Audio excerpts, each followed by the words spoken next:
platform. Can you hear me? Loud and clear, Mario. Car of the house.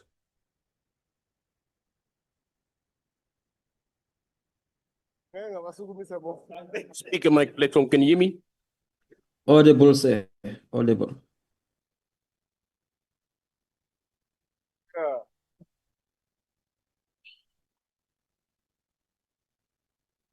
Skosan.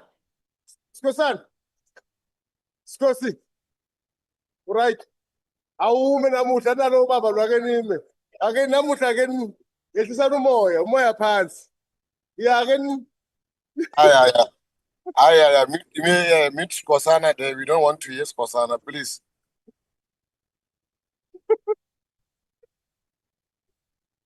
uphanga. Angazuba ukuba nguSkhosana.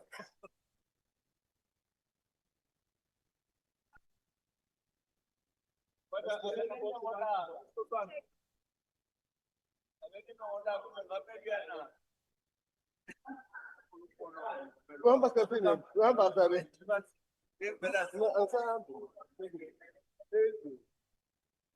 Sephindile. Hayi no. Uqala kusiza. Abayibulala abantu. Because they say they are going to only thing you are thinking like the matter that I will have to do. That's what it is. They know what it's for. They know everything. Like I idea. Already selling is something. The city. So Katama Court, the Bronco Trade, the N4 and 12. Yes. And then the report will pay back. We connect to a high fell and then okay. Imagine the estate. There's a bit.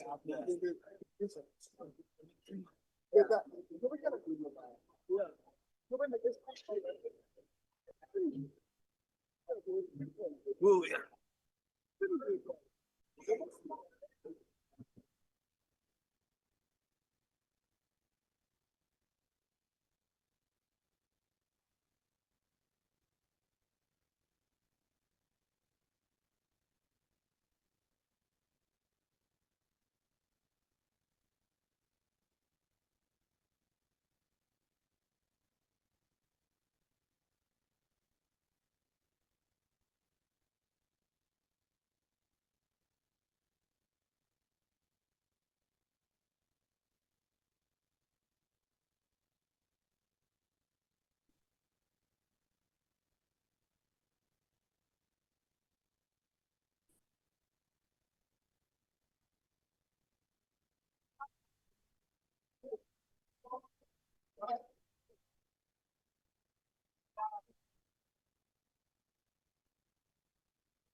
Recording in progress. Recording stopped.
Recording in progress.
Madam Speaker,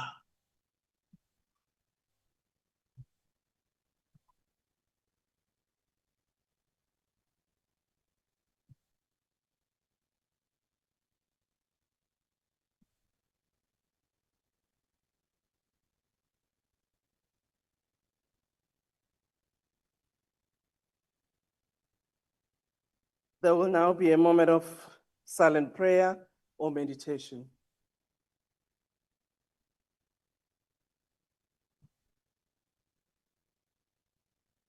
May we be seated?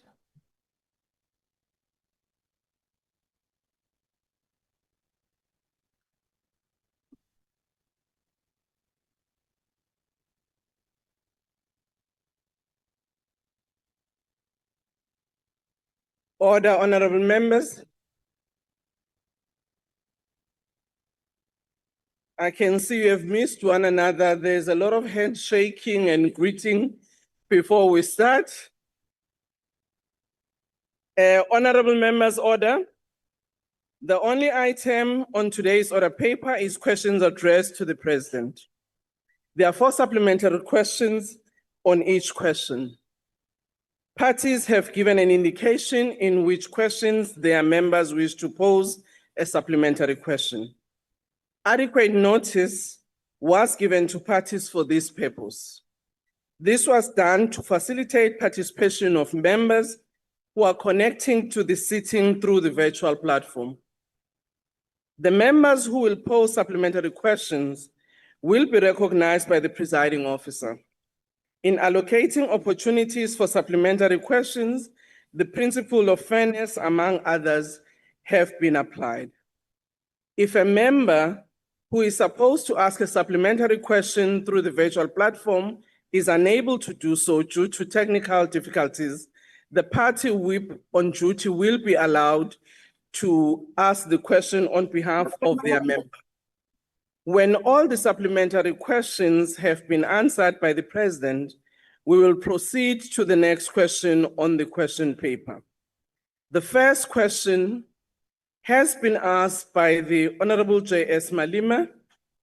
The question is on the imposition of 30% duties of South African products by the President of the United States of America, Mr. DJ Trump, and the extent to which the government will react to these senseless tariffs and the impact that it expects to have on current and future diplomatic and trade relations with the United States. The Honorable the President, you are welcome and welcome to the podium to answer the question too.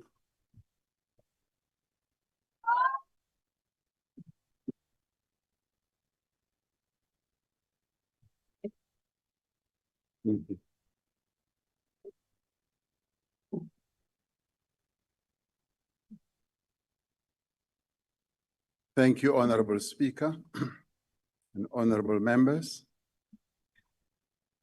In answering the question that is imposed, I'd like to say that like many other countries around the world, our own country is facing the prospect of significantly higher tariffs to the exports that we make to the United States. Our government is therefore in continued engagement with the United States to secure what we would term a mutually beneficial trade and investment deal.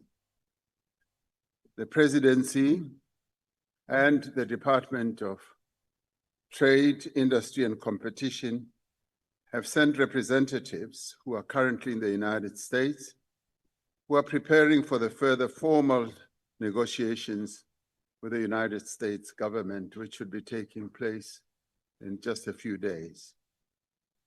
They are meeting a number of stakeholders as they are in both New York and Washington, including representatives of the administration, legislators, business people, and a whole number of other people.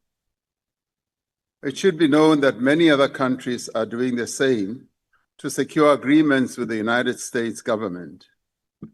The US is South Africa's second largest trading partner as a country. Our economic relations are strong, and these relations go back many, many years. Trade between our two countries has historically been complementary in nature. We buy many goods and services from the United States, such as petroleum, aircraft and parts, medical instruments, soybeans, motor vehicles, poultry, and pharmaceuticals. South Africa exports to the United States include our minerals, our agricultural products, pharmaceuticals, motor vehicles, and medical isotopes. South Africa is the biggest investor from the African continent into the United States, with 22 of our companies investing in areas like mining, chemicals, pharmaceuticals, and food chains. More than 600 United States companies operate in South Africa through various investments. To advance our negotiation position, our government submitted a mutually beneficial trade and investment package on the basis of negotiations with the United States. This builds on the previous package, which was submitted on 20th of May. In addition to the proposal put to the United States, Cabinet has also endorsed our own country's economic package to assist our businesses. This includes measures that we're putting in place to support South African businesses that are affected by the tariffs.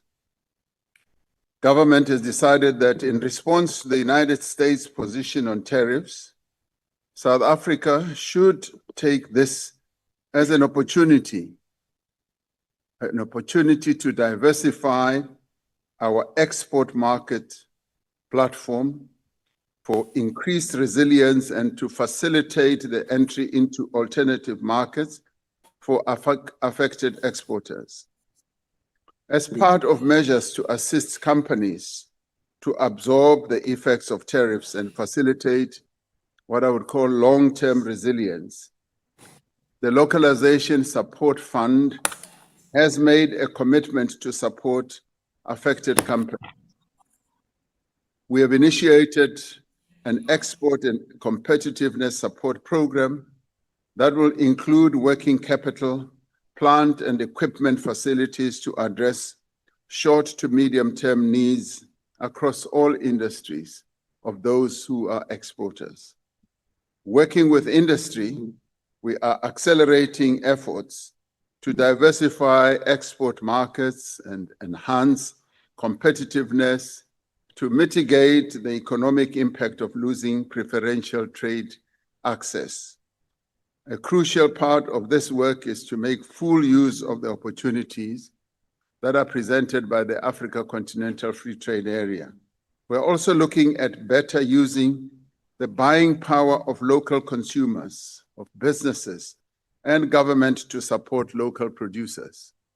South Africa is responding to the imposition of these tariffs by the United States by intensifying its own engagement with the US administration. We're working to stabilize diplomatic relations, and we are introducing a range of measures to make South African companies more resilient. We do believe that this is the best course we should take, and in a way it is double-pronged. We negotiate with the United States, but at the same time, we encourage our companies to use this as an opportunity to start seeking out other markets. And to enhance this, we're involved in various visits to other countries, trade missions, if you like.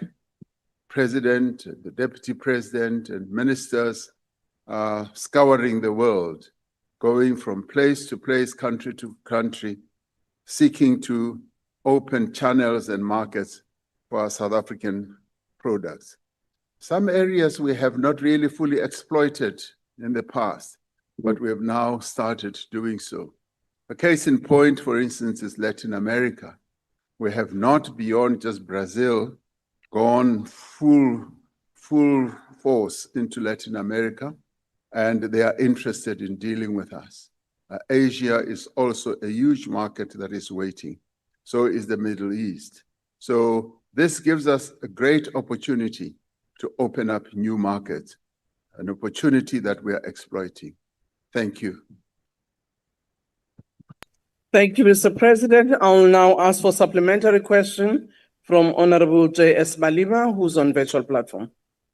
Thank you very much, Speaker. Mr. President, following Trump's tariffs on the country, our approach has been that of appeasement and almost tantamount to begging. You created an impression of us crawling on the floor and begging. And cementing our place as a very junior partner to the US. You have juniorized this country and it has lost its status globally. We do this while countries such as China, Canada, and the EU announced retaliatory tariffs against the US.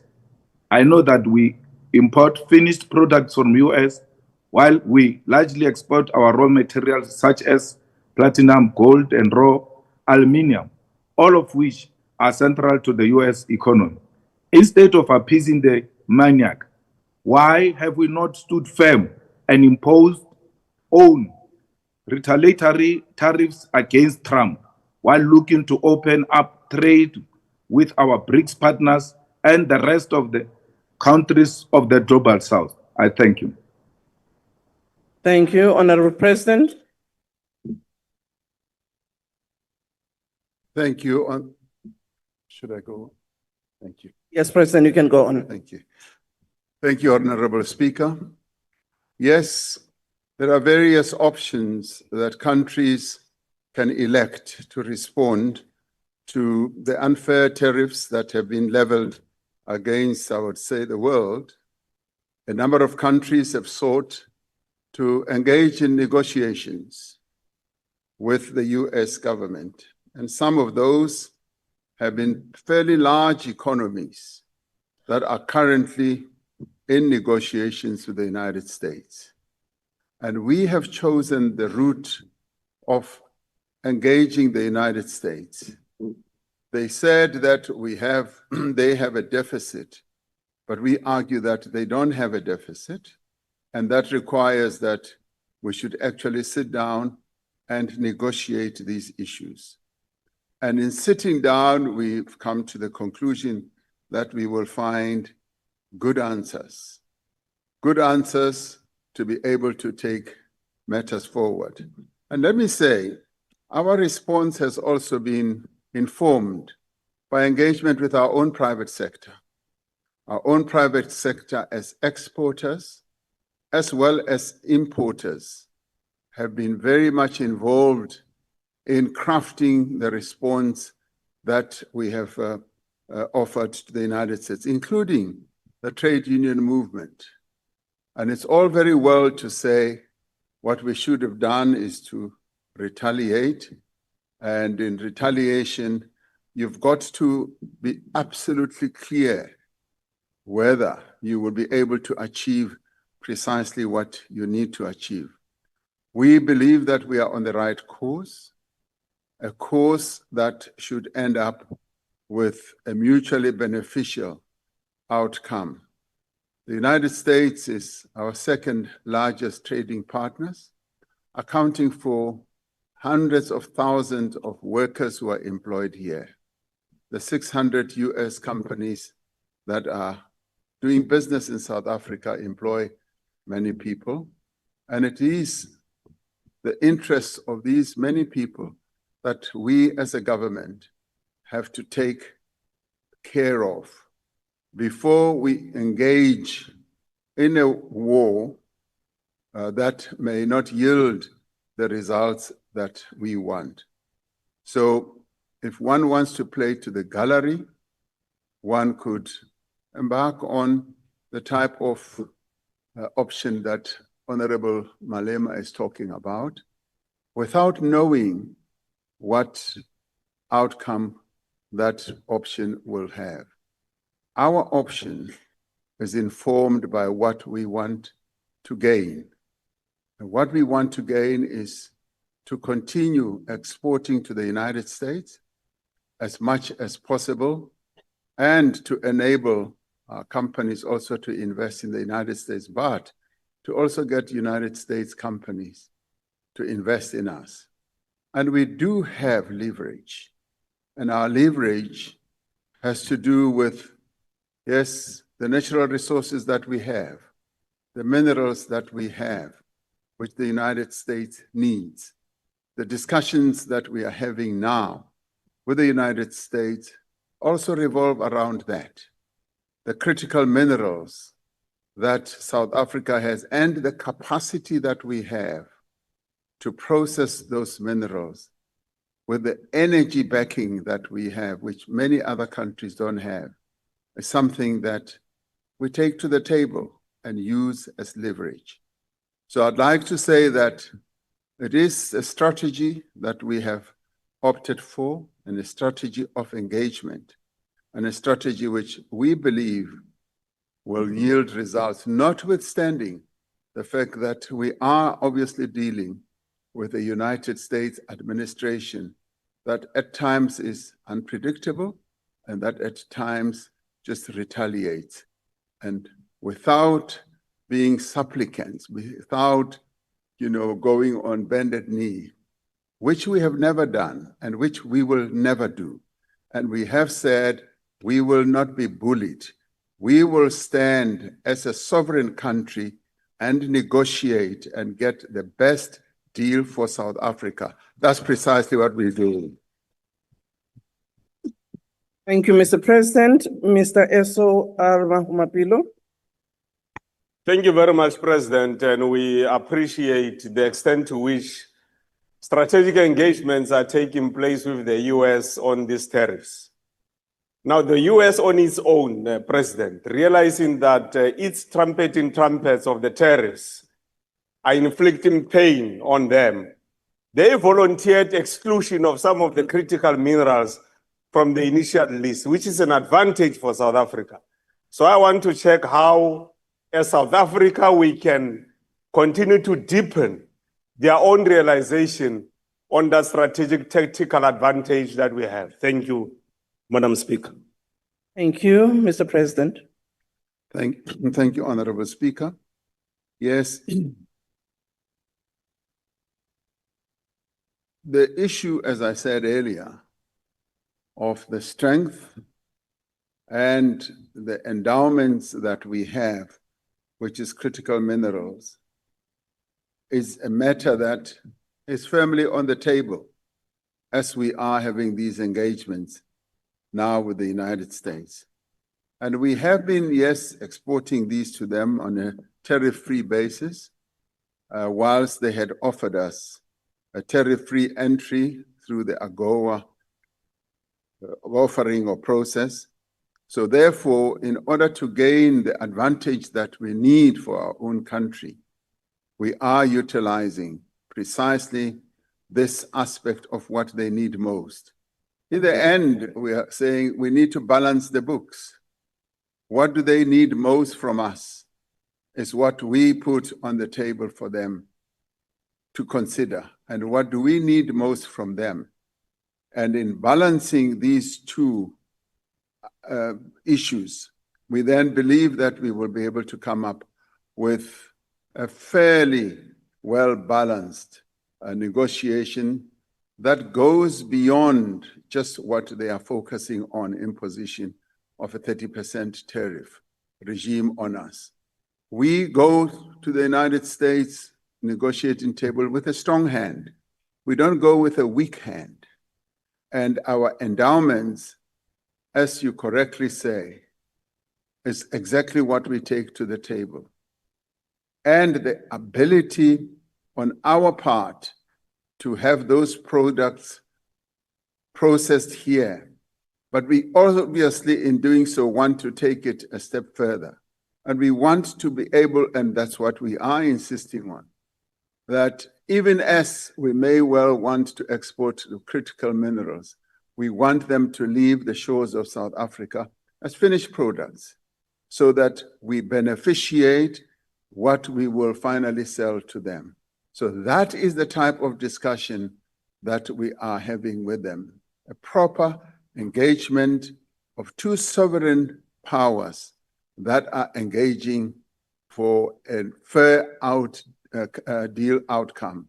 And that is how we are proceeding with this. Now, our people who are in the United States now are fully fired up with this type of approach, and the Minister of Trade and Industry and International Relations will be joining them, and they will be advancing those discussions. We are on the ground, and we are working the ground in the United States as we speak now. Thank you, Honorable Speaker. Thank you, President. Mr. R. Smith. Thank you, Honourable Speaker. Mr. President, as this question so rightly points out, a full spectrum of government responses is required to negotiate the best possible deal for South Africa in light of the USA's imposition of a 30% tariff on South African imports. Part of this response, which is your sole responsibility, is the appointment of a capable ambassador to represent our interests in Washington, D.C. Can you confirm to this House that South Africa's ambassador nominee to the United States of America will be a capable, skilled, and non-partial career diplomat and not another party political deployee? Honorable President. Yes. The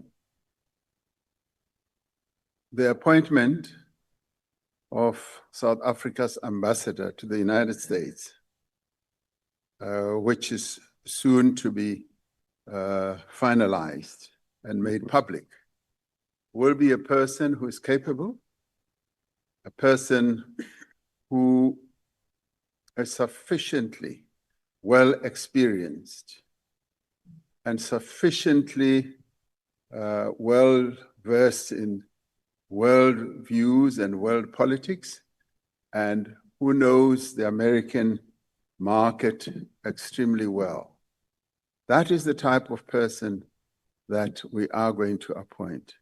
It's interesting that they themselves have over some time been mulling over who to deploy to South Africa. And indeed, we found that countries in these days, because the geopolitical situation has changed so much, are scratching their heads so much to find the most suitable people that they can deploy in various markets, and to get people with the necessary skills and know-how and experience and worldview.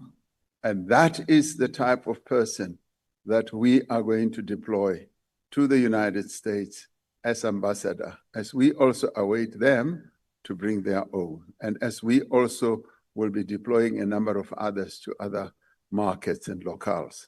So the answer to your question is, yes, we will be appointing a well-versed and a well-rounded person who has the necessary skills. Thank you. Thank you, Mr. President. I'm smiling. I saw members listening attentively, and I was wondering whether there may be some application here for such a position. Thank you very much, Mr. President. We'll now ask. Madam Speaker, I must tell you that there have been a lot of applications, and some of them have come from this House. Thank you very much, Mr. President. Our last supplementary question will be asked by Honorable Maimane. Thank you and good afternoon, Mr. President. All of us as South Africans observed your meeting in Washington and can fully appreciate the fact that we are now in the realm where domestic policy impacts foreign policy. A general goes off to Iran and makes some significant statements on foreign policy. That general has had a global implication on the US relation with those who it does not deem its allies, of which Iran is one. I want to ask, Mr. President, if you could bring the nation into confidence as to, in the light of all of these tariffs and our low GDP growth from today, whether does South Africa in fact have military cooperations with Iran?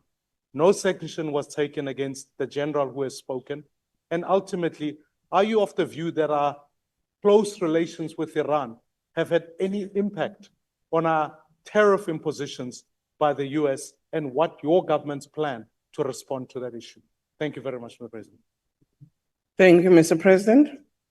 We do not have any military operations with Iran. Iran is one of the members of the BRICS.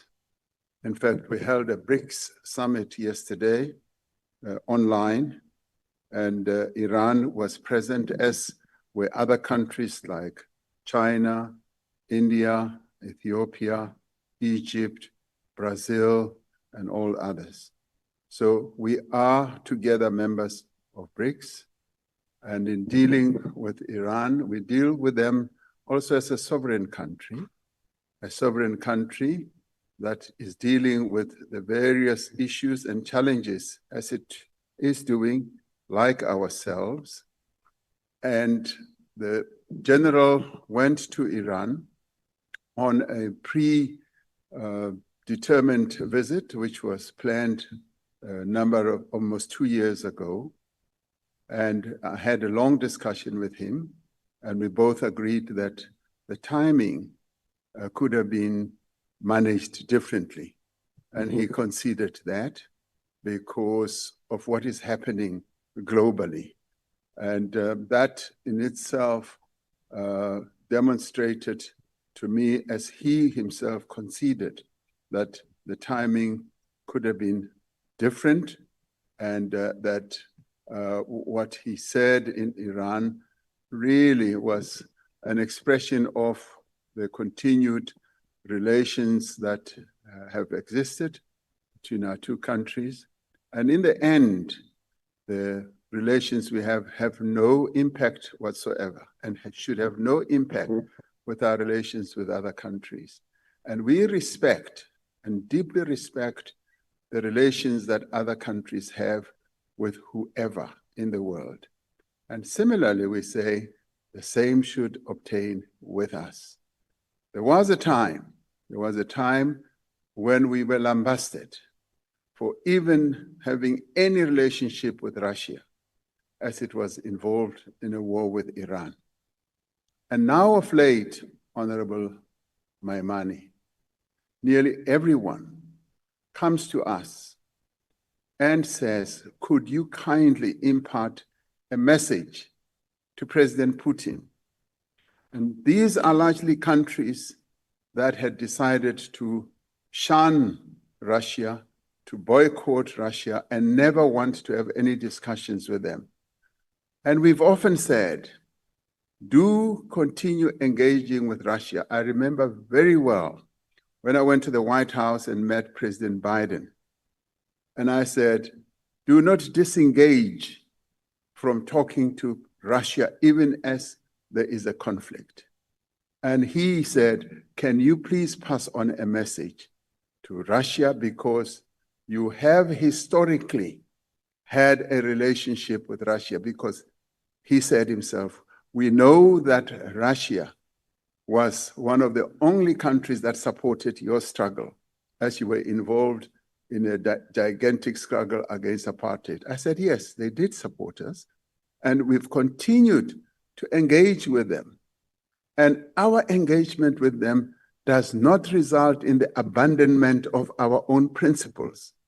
We have principles, and they deal with us with great respect, with great honor, knowing very well that we are a sovereign state and we will not abandon our principles whatsoever. And now, many of them are then calling us and saying, can you please pass on this message to President Putin about the Ukrainian war so that we can find settlement? And this is done by nearly all of them. And these are countries that criticized South Africa very harshly when the Ukraine-Russia war started. Now of late, they become converts. They now come to us and ask us to pass on messages and to see how best we can work for peace.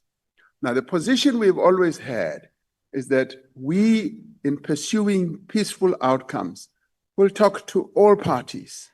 We will talk to those who are belligerents in any conflict, and we will adhere to our principles, and our principles are to make peace, to make sure that there is peace in the world and all conflicts are resolved peacefully. So our standing as a country has been greatly enhanced. Much as others say our standing has been dashed, it has actually been greatly enhanced, as many countries want to talk to us and see how best we can get involved in settling the variety of conflicts around the world. So the Iranian case is a case in point, and we've been very clear in our dealings that they are principled, and we will always adhere to our own principles and values and never abandon those. Thank you, Honorable Speaker. Thank you, Mr. President. We are now moving to the second question, question 14, that has been asked by Honorable M. Ntuli. Honorable Ntuli unfortunately has a family engagement and is not here physically and has asked Honorable Mpapane to take the question on his behalf. The question is considering his State of the Nation address on 9 February 2023, in which he emphasized the creation of a state bank, which entails licensing the Post Bank. What measures is the government taking to support the Post Bank in acquiring its full commercial banking license, and whether the government has established the need to capitalize the Post Bank to ensure its commercial viability? Honorable President. Thank you, Honorable Speaker. Driving financial inclusion remains a national priority for us. When more South Africans, especially the South Africans who live in the rural areas and underserved communities, are able to access affordable banking and credit, we unlock entrepreneurship, support job creation, and stimulate growth in local communities. Now, financial inclusion also empowers youth and women-owned enterprises, but it also narrows inequality and builds resilience in households and communities as well. South Africa has a well-developed and competitive financial services sector, and in fact, one can say almost second to none on our continent. And it is one of those great attributes that investors also look out for to distinguish our market from many others. Our commercial banks, development finance institutions, cooperative banks, and new digital entrants all provide a range of financial products and services to small businesses and individuals. But of course, we want much, much more access by our people, particularly your small, medium enterprises, to have easy access to finance from these institutions. The Post Bank Amendment Act was enacted to strengthen the diversity of our financial sector and to ensure a dedicated focus on underserved communities. The act was meant to establish a Post Bank as a developmental state-owned commercial bank, offering accessible financial services to all South Africans, but more particularly to South Africans who live in the rural areas. Whilst obtaining a banking license is an independent regulatory process, the Minister of Communications and Digital Technologies, as the representative shareholder and executive authority of the Post Bank on behalf of our government, is tasked with ensuring that the Post Bank receives the necessary support to obtain the banking license. Now, according to the Minister, the Post Bank has not yet fully met the conditions for a banking license, particularly around its card key management processes and the compliance with the prudential standards that are required. Its immediate challenge is to strengthen its governance to ensure compliance with prudential standards and to stabilize its own finances. Capitalization of the bank will be considered, as it must, once the Post Bank is granted authorization to operate as a bank, after which it has 12 months to raise the funding to become a registered bank. This will be determined by its business case, for which the Post Bank Board is responsible, and submitting the business case to government via the Minister of Communications and Digital Technologies. Now, these steps, Madam Speaker, are essential to ensure that the Post Bank obtains its banking license and is able to fulfill the vital mandate that it bears to promote financial inclusion for all. Now, I am sure and certain that these requirements should be met and will be met, and all that we need to focus on is the time frame through which the bank itself will be able to meet all these requirements. Now, I know that the board is at work to address all these matters, and as it is a financial services institution, the requirements are quite stringent. They are stringent because the Prudential Authority wants to protect the public when it comes to their money. And so therefore, those standards have been well set out, and it is now incumbent on the minister as well as on the bank to ensure that they meet all these standards. And once these standards are met, then the bank will be able to offer all the services as a registered entity. Thank you, Honorable Speaker. Thank you, Mr. President. Honorable D. Mpapane. Thank you very much, Honorable President, for the comprehensive response to this question. One of the measures that has enabled the Post Bank to obtain exemption in terms of the Banks Act to implement its commercial strategy and ensure its viability in the interim is the Master's Service Agreement with SASSA for the payment of social and SRD grants to beneficiaries.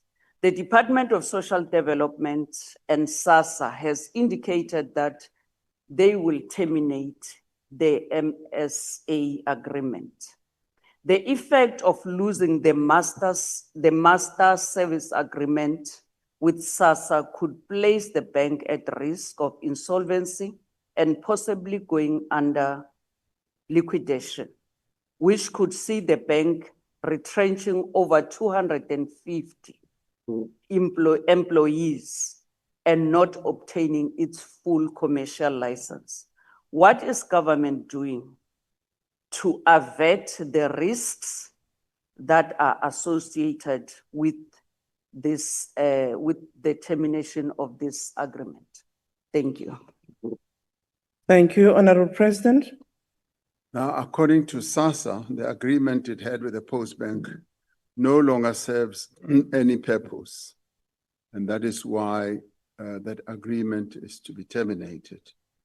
It is said that since the termination of cash pay points and other over-the-counter services at the post office, and the removal of the post office as a recognized grant payment channel, the agreement is no longer relevant. The department is, however, in discussions, and this has involved a multi-departmental type of discussion to try and forestall this whole fallout. In the end, your SASSA beneficiaries will not be affected because they will continue with their own accounts. But the operation of the post office itself is what is currently under discussion to ensure that we forestall the total collapse of the post office. Now, indeed, the Post Bank has to meet a number of requirements, and we have said that these should be met on an urgent basis so that we can see how best we begin to address the whole issue of capitalization. Thank you, Honorable Speaker. Thank you, Honorable Maudre. I will take the question. Thank you very much, Speaker. President, in terms of the statement released by the South African Reserve Bank on the 25th August, we know that the Post Bank is still a designated clearing system participant and not a fully fledged bank. Yes, we've heard you that we're in the process of establishing it as a fully fledged bank. But in 2018, we introduced a bank amendment bill in terms of which we proposed that the bank should be a fully fledged state bank. Further, we proposed that the public service bank be established using the asset base of the African Bank, which is largely owned by the South African Reserve Bank and the GEPF. While your party rejected the bill back then, and given your belated delays of the state bank, would you be in support of the sort of the interventions we proposed in the bank's amendment bill today in order to boost the capacity of the state to facilitate ease of banking and give it trust for the state-led banking services that prioritize development? Thank you. Thank you, Honorable President. Thank you. The issue of a state bank has been a topic of great discussion amongst all of us. And there is general agreement that there should be a state bank. The whole question is really how do we then move forward to put it together? And how do we put all the key elements, whether they reside in the Post Bank or whether the African Bank could be part of them. And we should remember that the African Bank has other shareholders who are not state entity parties, who are like your commercial banks. So all those entities now need to be properly synchronized to ensure that we do utilize whatever assets that there are to create a state bank. I do think that we have moved quite considerably closer to what we could finally emerge as a state bank. Of course, the key question is going to be capitalization, and if current assets that reside elsewhere can be put together and with whatever input the government can make to set up a state bank, that will be the ideal outcome. So in the end, I do believe that a state bank is no longer a question of whether it will be set up or not. It is really the mechanics of how we go about setting up the state bank. That it will be done, in my view, is a foregone conclusion. It will be done. How we go about it and how quickly we move to set it up is the critical question. And it is a question that I believe is being addressed both by Treasury, by the central bank, and also a number of other entities as well as ministries. So a state bank is something that is going to happen. Thank you. Thank you, Mr. President. Honorable MC Mafakane.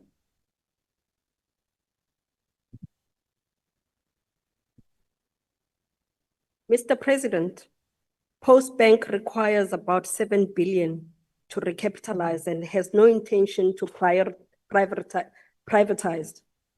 It has gone 3 times to the National Treasury for help to capitalize. These requests were rejected. Considering that ministers sign performance agreements and are accountable to you, Mr. President, does your failure to ensure the capitalization of Post Bank represents a failure to anticipate at the signing into the law, the state bank, the risk factor associated with the viability of the state bank? When this decision, like many others, is not implemented, will you say that you are shocked and call for the citizens to provide an answer and solution as you normally do? Thank you, Honorable President. Thank you, Honorable Speaker. I like your laughter on this. You know, when somebody laughs the way you are laughing, they know they are not telling the truth.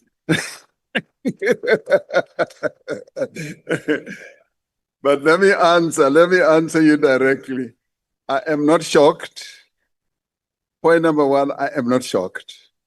Point number two, I am not asking South Africans to provide the answer. Now, once we've cleared those two questions, I should say that capitalization of the Post Bank is something that needs to be handled with the necessary care. Firstly, the fiscal challenges that we face are enormous. We don't have easy money lying around, but at the same time, what I said in my reply. Honorable Klute, can you please switch off your mic? What I said in my reply in chief was that there are quite a number of conditions that have to be met. Now, I should say that the progress that is being made in moving towards getting the Post Bank to become a properly registered bank is actually quite encouraging, because now there's a clear roadmap. And the roadmap is, from a governance point of view, the board must ensure that everything is well aligned themselves as the people who are responsible for governance. And at the same time, they need to look at the financial viability of the bank itself. And once all that has been done, we will then be able to move to the whole question of capitalization, and then determine how that capitalization should happen.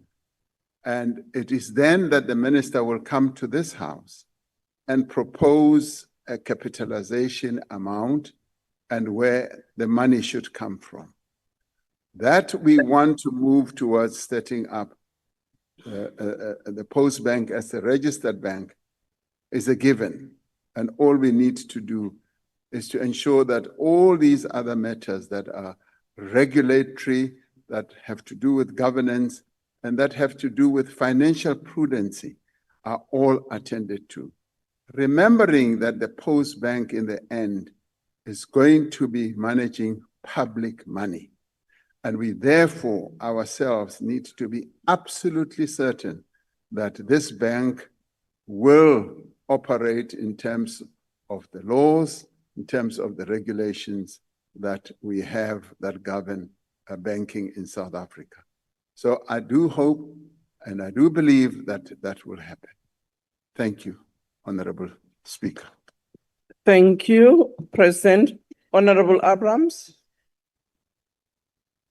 Mr. President, last year the Post Bank was looted of 100 million rand of taxpayers' money. This after the Reserve Bank repeatedly warned of security vulnerabilities. This perpetuates the trust deficit between South Africans and government. Can the President tell South Africans why a state-owned bank will not become yet another VBS looting scheme? Thank you. Thank you, Mr. President. The VBS saga has taught us a lot of lessons. There's a great desire amongst South Africans to have a state-owned financial services. And we know that those state-owned financial services will operate with a greater sensitivity to serve the interests of South Africans from a financial point of view. But at the same time, those entities need to operate in accordance with our very stringent financial regulatory framework. And the VBS, as you might recall, was not yet a registered financial institution. And that is why the type of mishap happened in the VBS. What we are seeking to do now is to forestall, to make sure that what happened, for instance, in VBS does not happen. And sometimes it becomes very frustrating for many of us that the government is not moving forward to set up these entities. And the frustration is something I can understand, but we must also understand that we've got to be absolutely careful, because this is about managing public money. If you talk to any banker today, they will tell you that the regulatory framework in which they have to operate is governed by so many laws that keep them straight on the narrow path, that make them be very careful in managing the money that comes from the public. So the assurances that one can give would be adherence to regulations and to the watchful eye of the Prudential Authority, which is part of the South African Reserve Bank, who watch every bank so closely. And they watch it so closely to a point where no one can serve as a director of a bank without being approved by the Reserve Bank.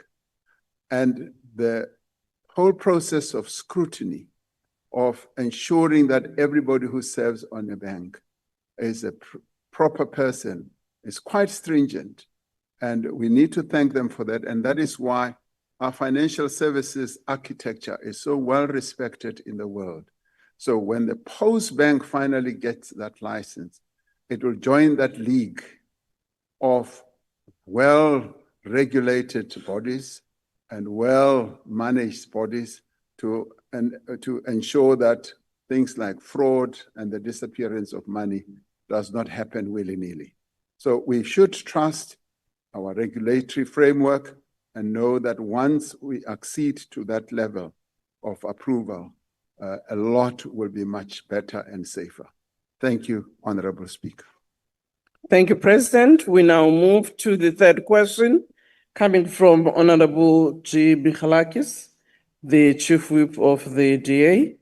The question is about whether the National Dialogue is intended to assist the government to achieve its priorities of economic growth, poverty reduction, job creation, lowering the cost of living and building a capable state.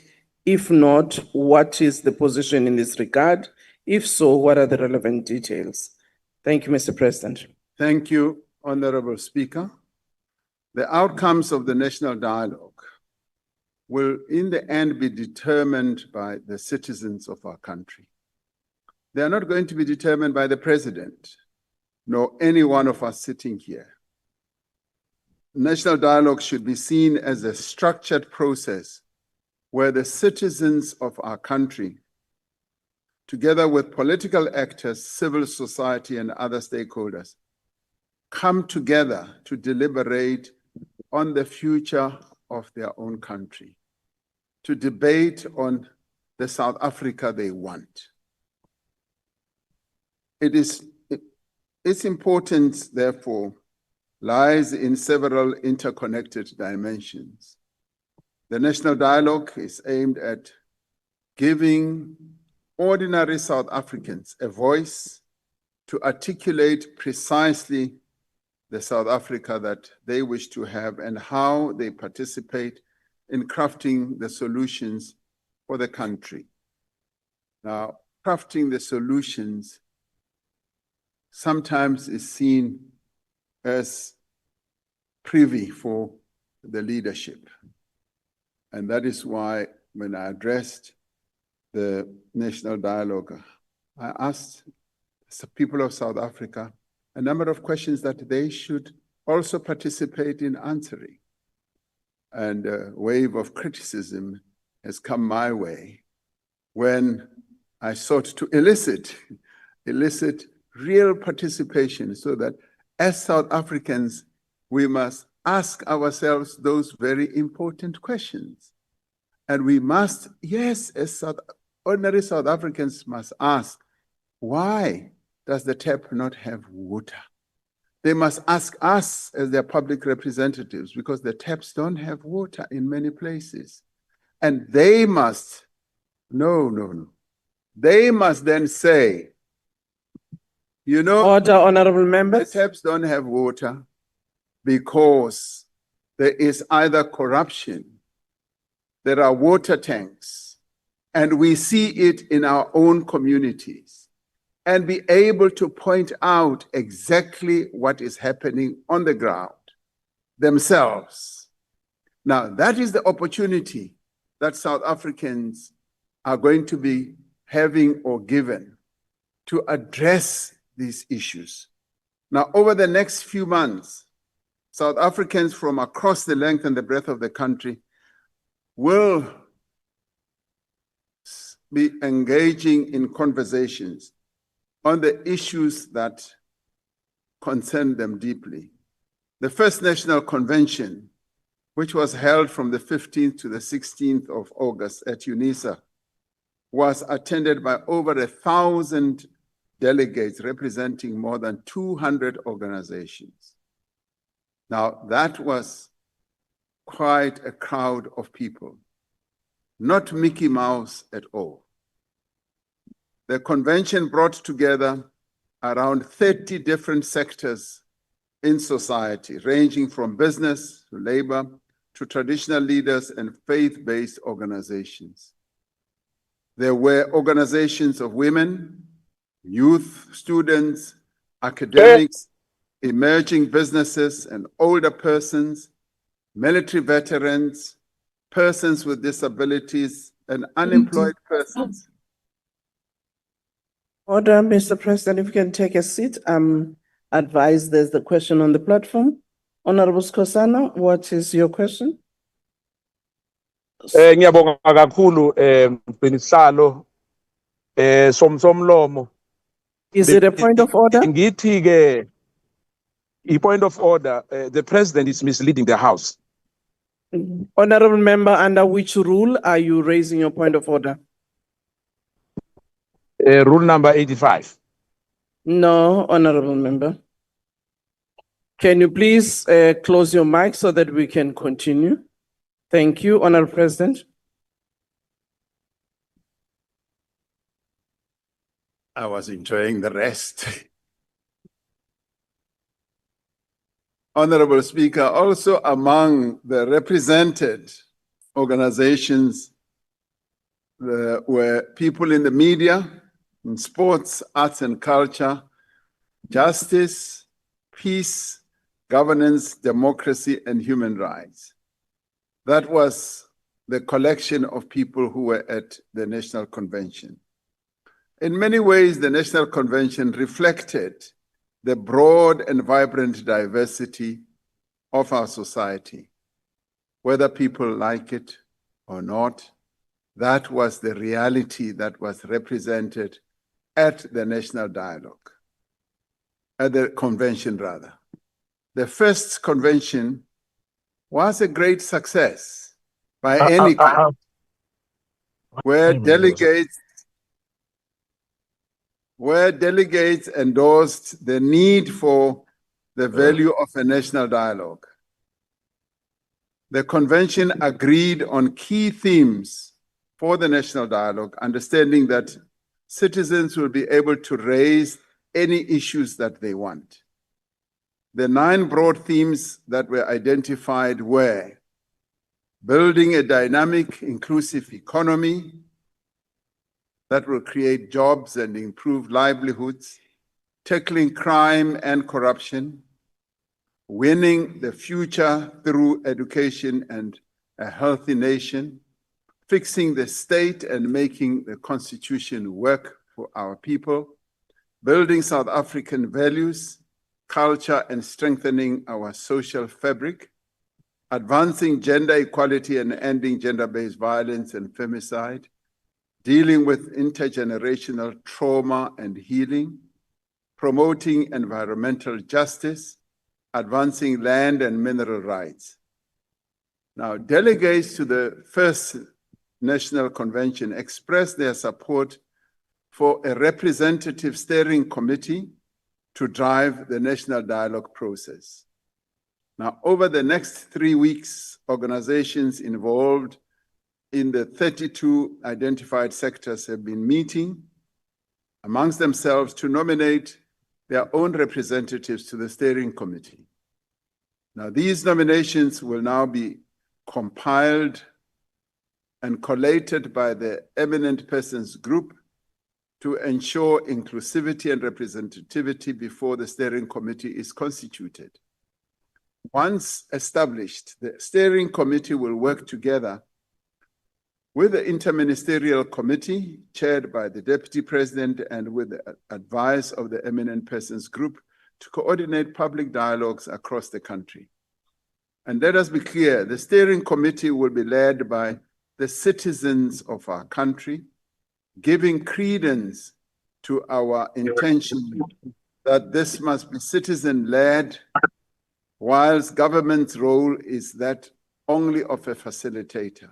The purpose of the dialogue that will take place at local level and within various sectors is to develop sustainable and effective responses to the challenges that the country faces. It is expected that this process will result in the social compact that we all yearn for, that outlines the roles, the responsibilities of each sector of society in building the South African nation.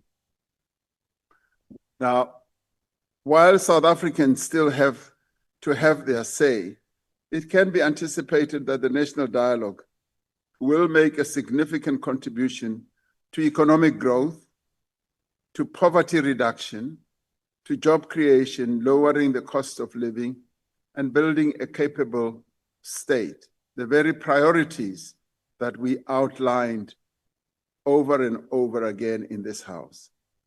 Now, citizens feel ownership over national decisions when they are directly themselves involved in shaping them, complementing the important role that is played by elected representatives.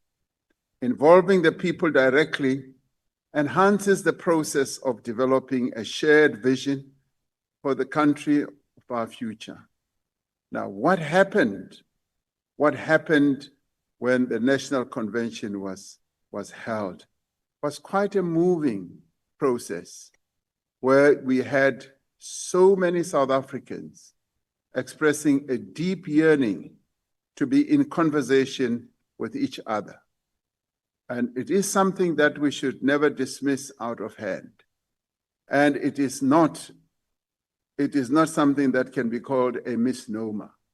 It is something that happened, and that is going to lead to the holding of a national dialogue through the length and the breadth of the country. And if one just looks at the number of organizations that were represented, they represent the entirety of our society in South Africa, of our citizenry. So let us give this whole process a chance, an opportunity to progress, rather than stand on the sidelines and criticize. And as they say, it's better to be inside the tent rather than to be outside and doing something inside the tent. So let us all be in this national dialogue tent. It is almost like a caravan. It is moving. And we call on everyone to be part of it. Thank you, Honorable Speaker. Thank you, President. Honorable Michalakis. Thank you, Madam Speaker. Mr. President, the national dialogue is a failure no matter how you sell it. No, listen, the Thabo Mbeki Foundation, Steve Biko Foundation, Chief Albert Luthuli Foundation, Desmond and Leah Tutu Foundation, F.W. de Klerk Foundation, Oliver and Adelaide Tambo Foundation, and the Strategic Dialogue Group, and many others withdrew. Mr. President, how do you plan to get the entire country behind what results from it if you couldn't even get the entire country in the room to begin with? Thank you, Honorable President. Now, I do not want to get into the politics of who withdrew and who stayed in, because if I get involved in that, and let me just say this is not the president's dialogue. The people of South Africa called for the dialogue. And then they said, it has to be convened for the first meeting by the president, because embedded in our constitution, there is that notion that when we talk about nation building, it is the president who should lead the process. Now, As often happens, Order, honorable members, can we lower our voices? now, as often happens, and you're talking here to somebody who was unfortunately involved in a number of other dialogues. You know, we had the peace process in our country when the country was dogged with a lot of violence. A number of South Africans got together and said we should have a peace summit. And when that was held, a number of other people did not participate. But a peace pact was framed, and it helped to bring down the levels of violence in the country. When we were moving forward to democratize our country, I remember very clearly we held a convention for a democratic future, which brought together a number of organizations. Many others did not participate. That convention for a democratic future helped to craft the path towards negotiations. When the multi-party negotiations happened, starting with CODESA, a number of other entities that did not participate, but it still resulted in the caravan moving forward. When the multi-party negotiations happened for a new constitution, a number of parties did not participate. And these were parties of great weight, of real big influence. They didn't participate, but the caravan moved on and finally produced the constitution that we now have. And the process of drafting that constitution was so broad and so inclusive. The drafters went throughout the country to involve a number of South African citizens. So it often happens, we're experienced with this, that when national processes happen, there will be those who will decry that they have not been included, and there will be those who say this is irrelevant, and there will be those who say we don't want to participate. But the majority always participate, and they move the process forward.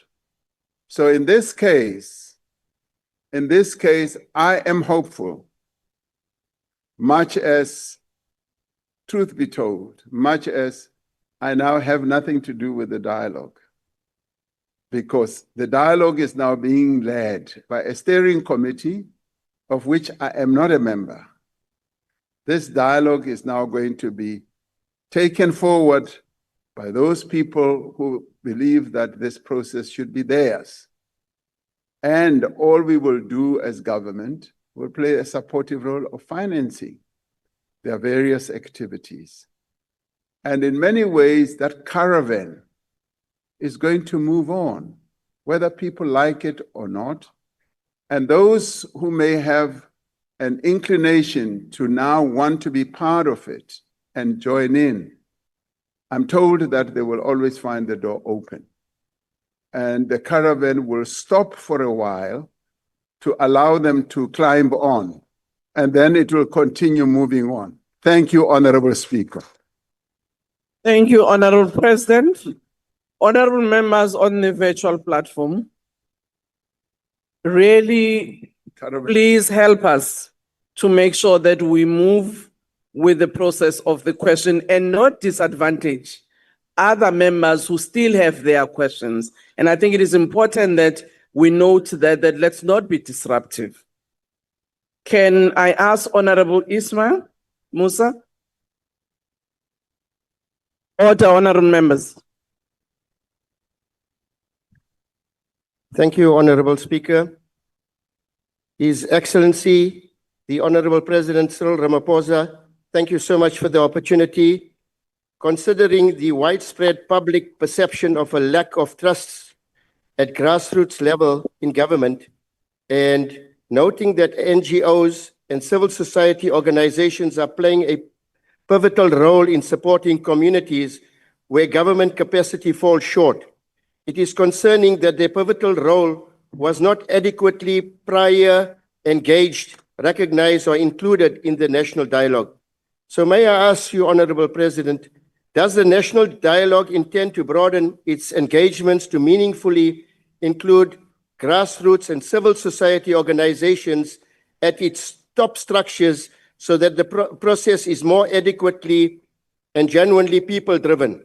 In the interest of our South African citizens, given the urgent realities faced by millions of South Africans. Thank you. Your time is up, Honorable Member. I'm sure the President had picked up at least one question that you asked. Honorable President. Thank you, Honorable Speaker. As I am no longer involved in the whole process of the national dialogue, I'm told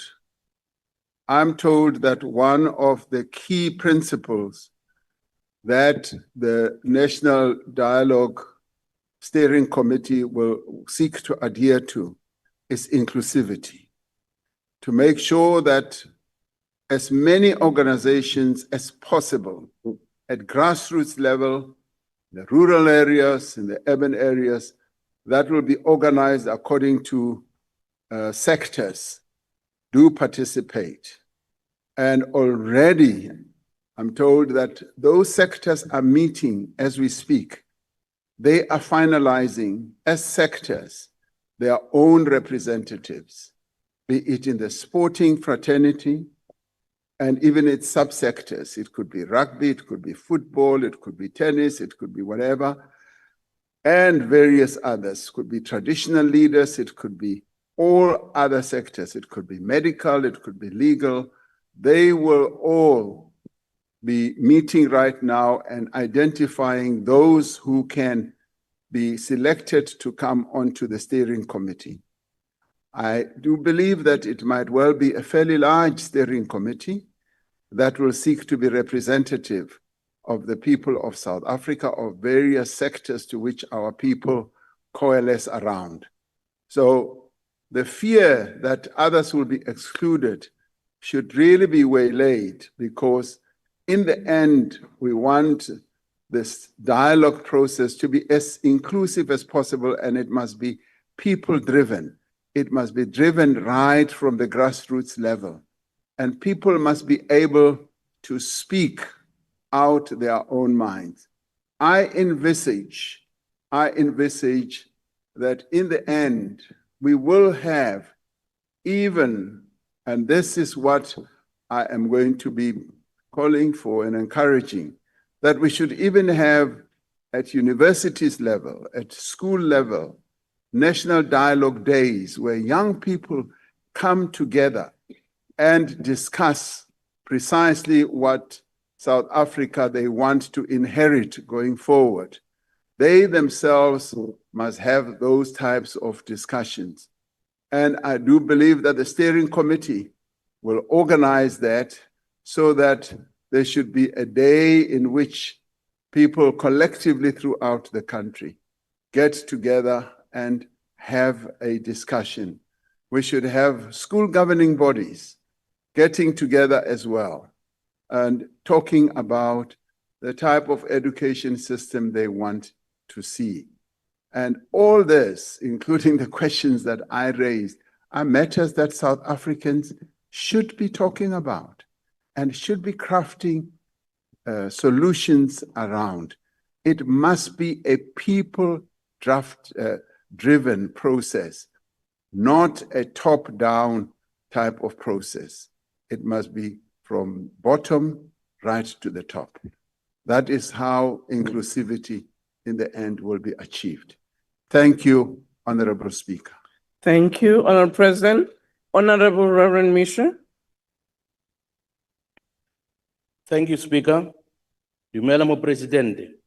It is concerning that calls for the postponement of the national dialogue made by the 7 legacy foundations who ultimately withdrew from the National Convention Task Team have gone unheeded.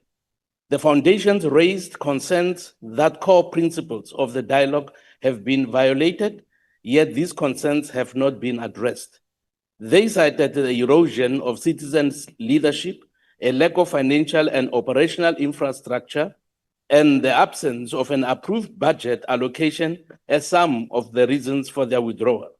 If the running of the national dialogue is to be transparent, as transparency was initially one of the core principles, which line items were removed from the planned expenditure that enabled the initial cost of the national dialogue to be cut from 700 million rands to the estimated 441 million rands. Thank you. Thank you, Mr. President. Thank you.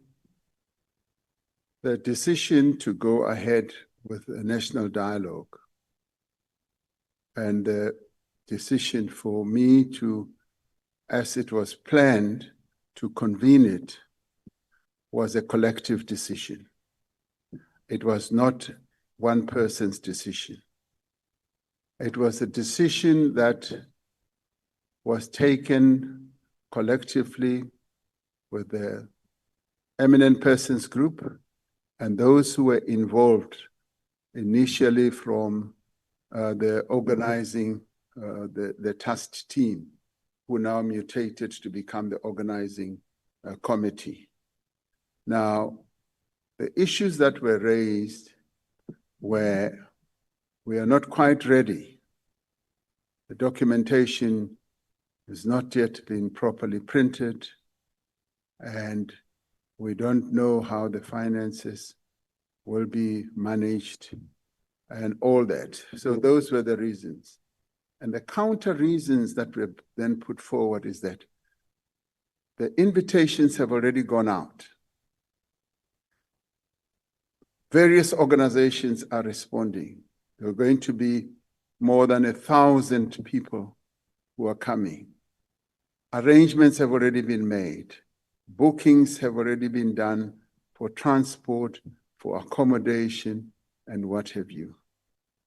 The preparations for documentation can be solved fairly quickly. The issue of the budget was not really the key issue in the end. The key issue for me, and I must put my hand in this, was that the budget that had been drafted was 740 million. And I said, what will we be doing with 740 million? And it came out that some of the money would be utilized for booking people in expensive accommodation, booking meeting halls. And I said, but is that really necessary? When our people meet at ward level, they will always find places to meet, like we do with our Stockfells, with our prayer groups, with our whatever. People always find places on a free basis to meet. Why do we budget so much money for holding of such manifestations? And I then directed that that budget should be brought down substantially.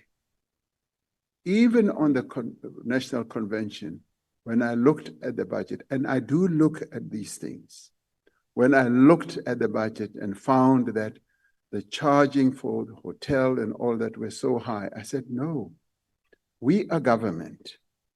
As government, we operate on economies of scale.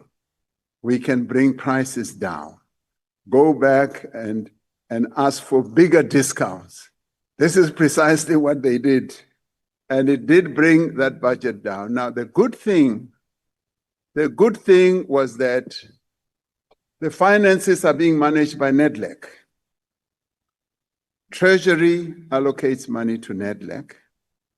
NEDLEC, which is a state organization, manages that, and it plays the role of the secretariat. And that, for me, is very comforting, to ensure that what people feared, that money will disappear, should to a large extent be curtailed, and that we should keep a hawk's eye on how the money is utilized. Now, those were some of the concerns, but in the end, Honorable Mishwe, the decision that was taken was a collective one that we go at. If we stop having invited people, it might be very difficult 2, 3, 4 months later to bring them in. The principle of getting this to be a people-oriented process is not true. It's very false. Because in the end, Reverend Mishwe, if you were there, the whole dialogue, the whole convention was being run not by a single government person. It was being run by civil society, people from organizations. And I kept asking, who is this one? Who is this one? Because I didn't know them. And to me, that was a joy that we've got people who are not the known names who are running. The deputy president was not the chairperson of the dialogue. And we had no minister who was the chairperson of the dialogue. It was ordinary South Africans. And that whole process is now going to be transposed to how it happens at the local level. And I have insisted that from government point of view, it must be hands-off. Hands-off. The only time we will need to get involved is to delineate the money and to make sure that the money process is being well handled through NEDLAC. So government hands-off, our people are in charge, and I trust our people to deliver the product that the people of South Africa need. And that is why the dialogue then went on. And let me add, Reverend Mishwe, the eminent persons group delegation was there. Most of them were there. Bishop Lekhanyane was there. He sat throughout the process. And the various other leaders of the EPG, they were there. And they were overseeing and also hands-off as it was being directed by ordinary people. So I derived a lot of joy, and I'm waiting for the report that you too will get. So key hands-off government, key hands-on our people. Thank you very much. Thank you, President. Honorable Dr. C.P. Mulder. Thank you, Honorable Speaker. Honorable President, I will want to make 3 quick points and then a question. The first point I would like to make is you refer to the questions that you've asked during the convention. And I think South Africans did not ask the questions because they know the answers. They expected the president to reply and to say why these things are there and why they were not differently. The second point I would like to make is, I think it's common cause that the majority of South Africans were not represented. If you purely look at the parties represented in Parliament who did not participate in terms of their support, it's quite clear, never mind trade unions, that the majority were not represented. And lastly, the problem with regard to the outcomes that you referred to, I'm not aware that any decisions were taken at the convention. My question is the following. The original question dealt with possible outcomes, and it referred specifically to economic growth, job creation, etc. And we have had some interaction. Thank you, Honorable Mulder. Your time is up. The question I would like to ask Honorable is Mulder, this. You've your made time it very is clear up. on behalf of the presidency, but also your Honorable party, Mulder, that you are not going to support can those you kind of please amendments. switch off your If the mic? dialogue comes out and says these things should be done, will your government implement those changes? Honorable Thank you. Mulder, we didn't hear most of your question. Madam, I switched off my mic a long time ago. IT, can you please switch off Honorable Mulder? I have switched it off.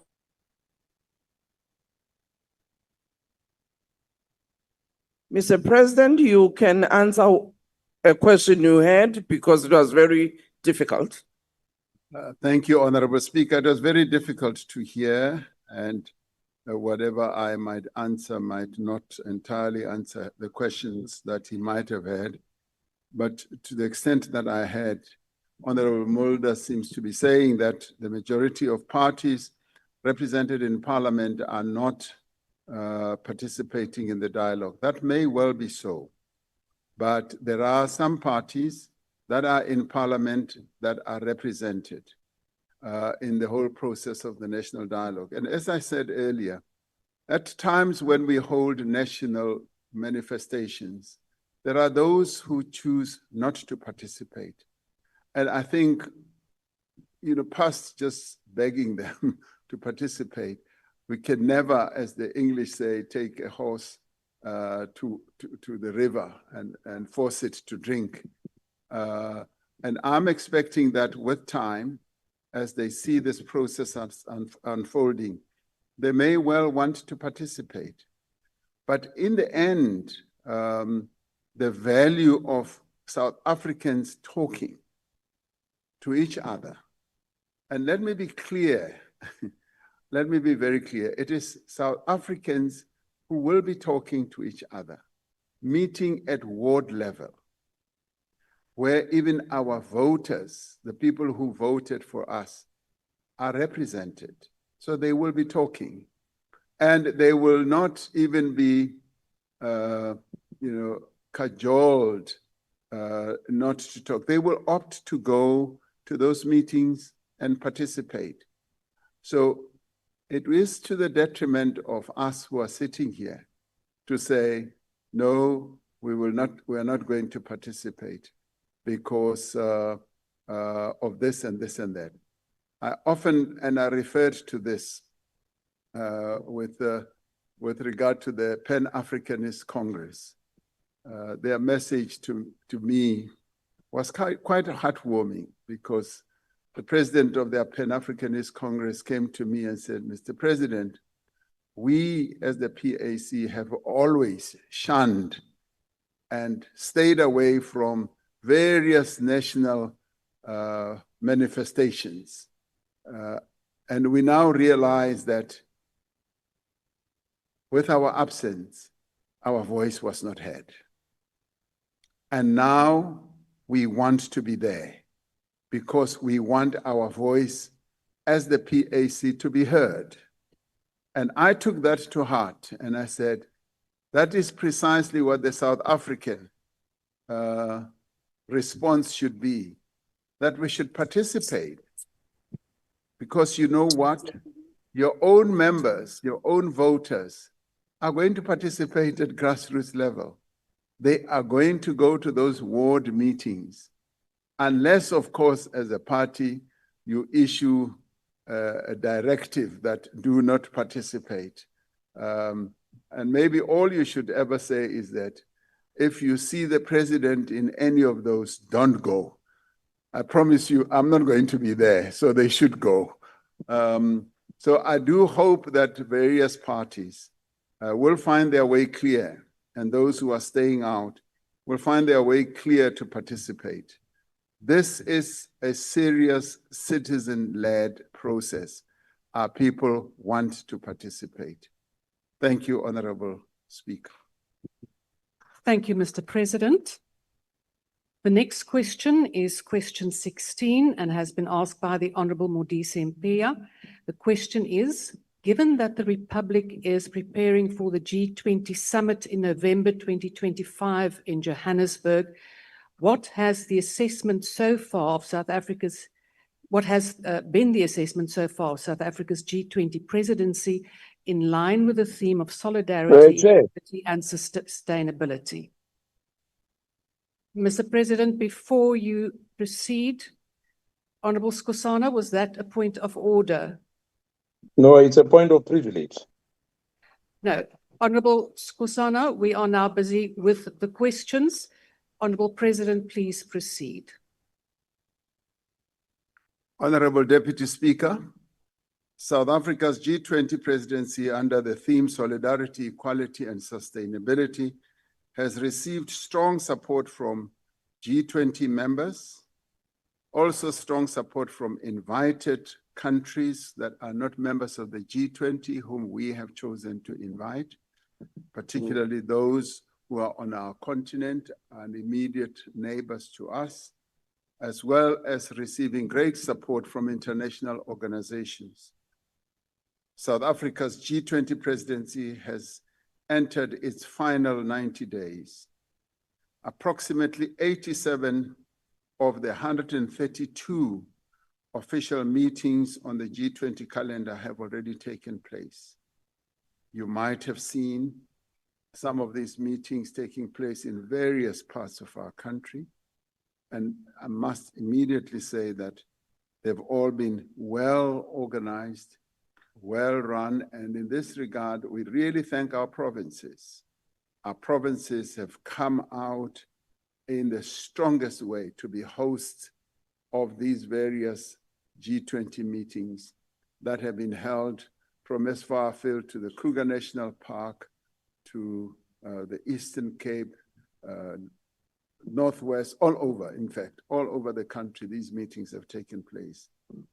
So we thank also the people of South Africa for being great hosts themselves, because they have, in a number of ways, interfaced with the G20 colleagues who have come to our shores.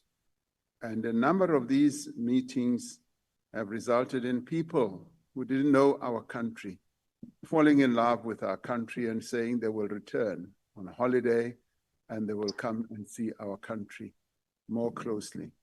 Now, these meetings address some of the most urgent and significant challenges facing the global community, demonstrating our firm commitment to finding sustainable and innovative solutions through dialogue, through collaboration, and through cooperation as well. The ongoing G20 discussions aim to advance, in the end, South Africa's overarching priorities. Now, these priorities are to strengthen disaster resilience and response, and we chose this because of the experience that we keep on having with regard to disasters. Year in and year out, 3 of our provinces continue to be befallen by terrible disasters that damage infrastructure, damage living abodes, and leading to loss of life and loss of assets and loss of livelihoods. And we want the G20 to address this. We also have wanted the G20 to address debt sustainability for low-income countries. Many of the low-income countries in the world suffer under the burden of heavy debt. And we wanted to mobilize finance for a just energy transition, and also to harness critical minerals for inclusive growth and sustainable development. Those have been our clear objectives under the rubric of the themes that we have chosen: equality, sustainability, and solidarity. And for us to bring to the fore the concept of solidarity has been very important, particularly in the light of what is happening in the world. We are calling for solidarity, and it has demonstrated its sharp end through a number of countries now coming to the fore on a matter where we were so heavily criticized when we chose to support the struggle of the Palestinians, and where we said we are going to support them. We will, yes, take another country to the ICJ to stop, underline, to stop the atrocities that are happening there. A number of countries are now coming forward to express solidarity, and in many ways inspired by the position that we took, that solidarity is still an important value in the world, that we need to pledge solidarity with those who are suffering and those who are being horribly treated. So we are rather pleased that much as our theme was so heavily criticized, particularly from the global north, when they said A theme like diversity, inclusivity, and equality and equity should not even see the light of day in, say, the G20. We've forged ahead, and it's now being broadly accepted. South Africa is also championing broader and cross-cutting issues on all G20 working groups. Now, these include reform of the multilateral trading system and the international financing architecture, including strengthening of multinational development banks.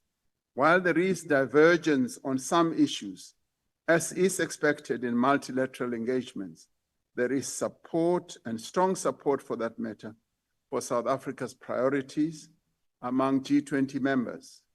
Negotiations on the G20 Working Group ministerial declarations and outcomes are currently underway. You will recall that at the end of the G20, we need to have a declaration which in the main will be drafted by all participants, a declaration which South Africa is going to pilot to ensure that South African G20 declaration becomes the accepted outcome that will unite the world or the G20. Most of the last round of ministerial meetings will be held in September and October, ahead of the Leaders' Summit, which will be held in November. Now, significant progress has been made, and a milestone was achieved with the holding of the third meeting of the G20 finance ministers and central bank governors in July 2025. Remembering that the G20 process really got started to address the financial crisis that the world faced some years ago. The meeting outcomes were agreed in a communique consented to by all parties.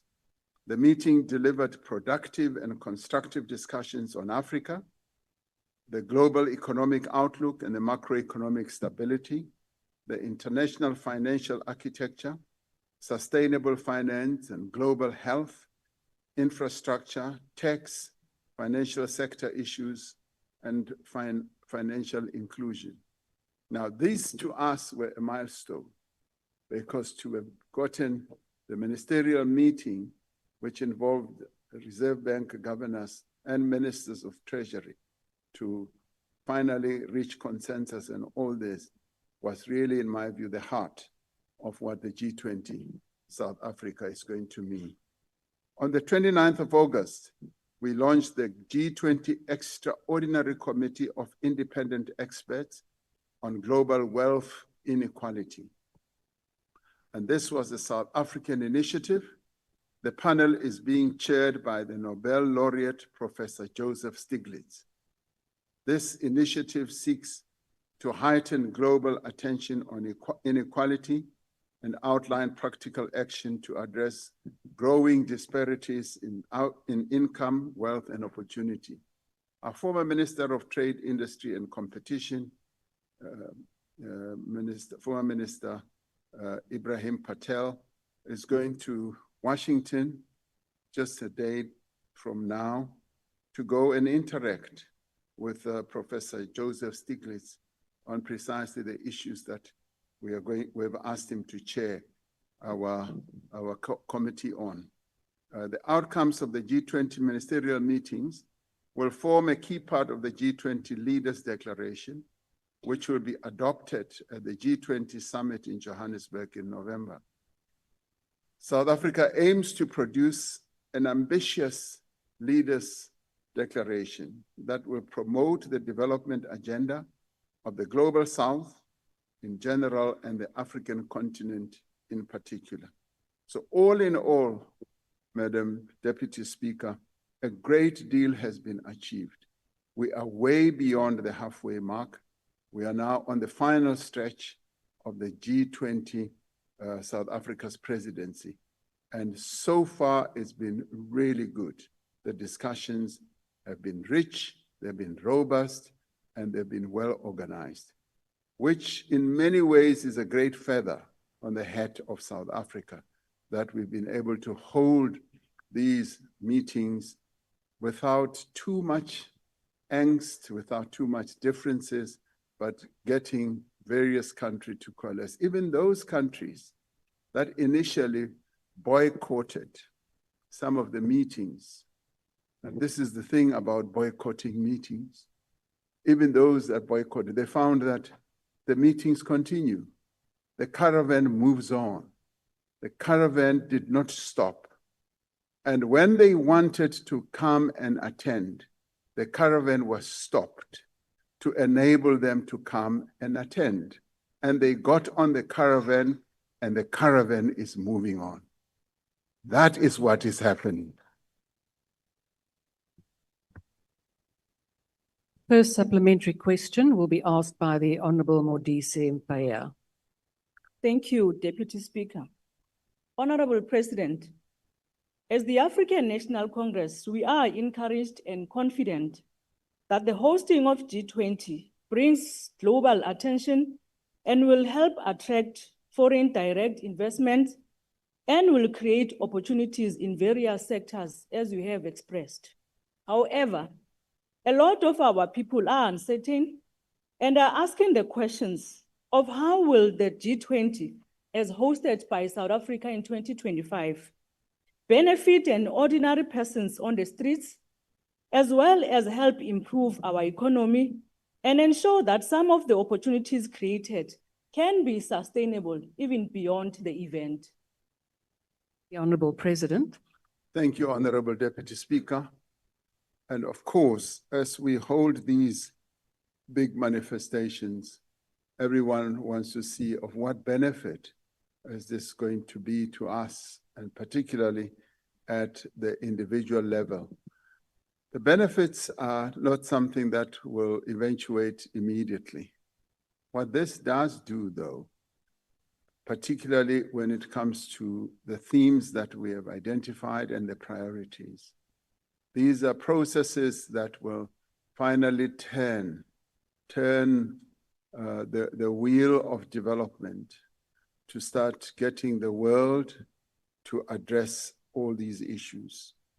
The G20 is an agglomeration of some of the big economy countries in the world.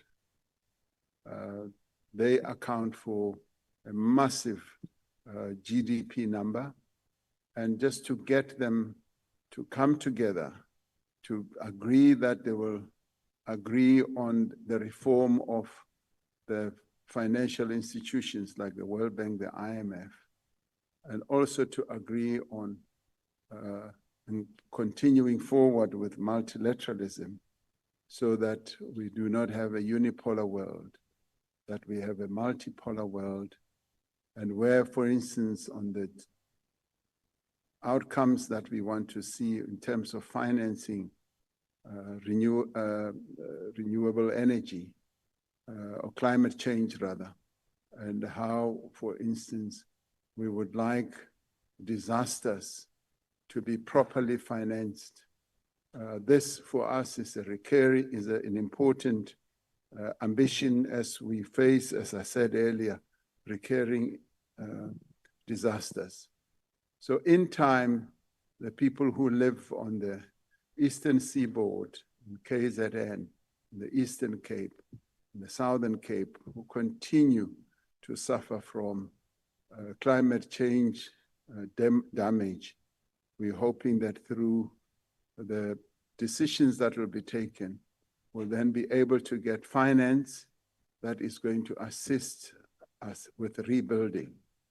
And obviously, we're also doing this for our own continent, for countries in the global south, but more particularly for Africa, that in the end, there should be agreement on how countries that are suffering from a high debt burden can get cheaper loans to address their own developmental agendas. Now, all these matters do take time, as many others that have been decided by the G20 do take time. For instance, in Brazil, the decision was taken to target the 3,000 richest people in the world and to levy a tax on them. Now that was agreed and that work is now underway. It will admittedly take some time before it is finally put into place. But in the end, the taxation of those people will lead to higher taxes for the countries where they live. And in the end, it will result in development finance being present. So we as South Africa, being positioned as a country that is hosting the G20 for the first time, we should be pleased that it positions our country as a very important country from an influence point of view, because we are up there with the many other nations and we're able to influence decisions that will be taken by various multilateral organizations in the world. And as it is now, because we are G20 president, our views, our opinions are sought, and our word is heeded and listened to. So these are some of the key benefits that position our country at the top level of countries that operate in the world. And more so for us, it was more to focus on Africa and to focus on the global South, which has broadly been accepted, and also to focus on the Africa Continental Free Trade Area and to convince the various countries that are part of the G20 that South Africa remains the gateway into the rest of the African continent, where if they want to set up operations, we are an investable destination. So from an investment point of view, it also showcases our country. It gives us an opportunity to talk about South Africa. And in fact, in all the meetings that have been held, all our ministers and our deputy ministers have done nothing but to showcase South Africa. And as we have held these meetings, we've taken them to places that showcase our country as well. And that has brought tourism in and will also bring future tourism. So the benefits can be multiplied in many ways. To say this will be the one thing that everyone will benefit from would be false on my part, but it's general benefit. And it's a good opportunity that we have. It's an opportunity that may only befall us or come to us possibly 20 years again from now. So we need to make good use of this opportunity that we have, being the first African country to be a G20 president and being in a very good position, having inherited the position from Brazil, a global South country, and handing over to the United States, a northern country which is a superpower and the biggest economy in the world. So we are well positioned, and I do believe that that gives us clout, that gives us an opportunity to be able to mobilize a number of things that can benefit our country. Thank you, Deputy Speaker. The second supplementary question will be asked by the Honourable the Leader of the Opposition. Thank you very much. Thank you very much, Madam Deputy Speaker. I beg leave to remain seated. Mr. President, don't you find it strategic and indeed necessary to influence the G20 to dissect this undesirable attitude of the United States against some countries in the world? Consequently, are there any plans in place by South Africa to influence the G20 summit to put on the agenda the current regressive attitude by the United States against South Africa and other progressive countries? If not, don't you think South Africa must just focus rather on cementing economic ties with BRICS countries and other progressive countries in the global South and excuse itself from global bodies in which the US is part of the main driving force? I thank you. The Honourable President. Thank you, Honorable Deputy Speaker. South Africa continues to participate in a multitude of multilateral organizations. And in doing so, we always insist that a multipolar world is much more advantageous than a unipolar world, where the might of one country means right, means that they can dominate other countries. And we participate because we do always advocate the interests of our continent, and of course the interests of our own country and continent and the global south. And we are highly respected around the world for doing precisely that. And even as we participate in meetings, for instance, of the G7, where we are invited for their outreach program, we always articulate the views of the African continent and the global south. And being a member of the G20, we are able to do so as being a rightful member, and our voice is heard. And of course, you will know that as part of all this, we are members of BRICS, and some members of the G20 are also in BRICS, such as India, Brazil, and China. They are members of BRICS, and in BRICS, we are a collection of fairly progressive countries that have a particular set of values that bring us together.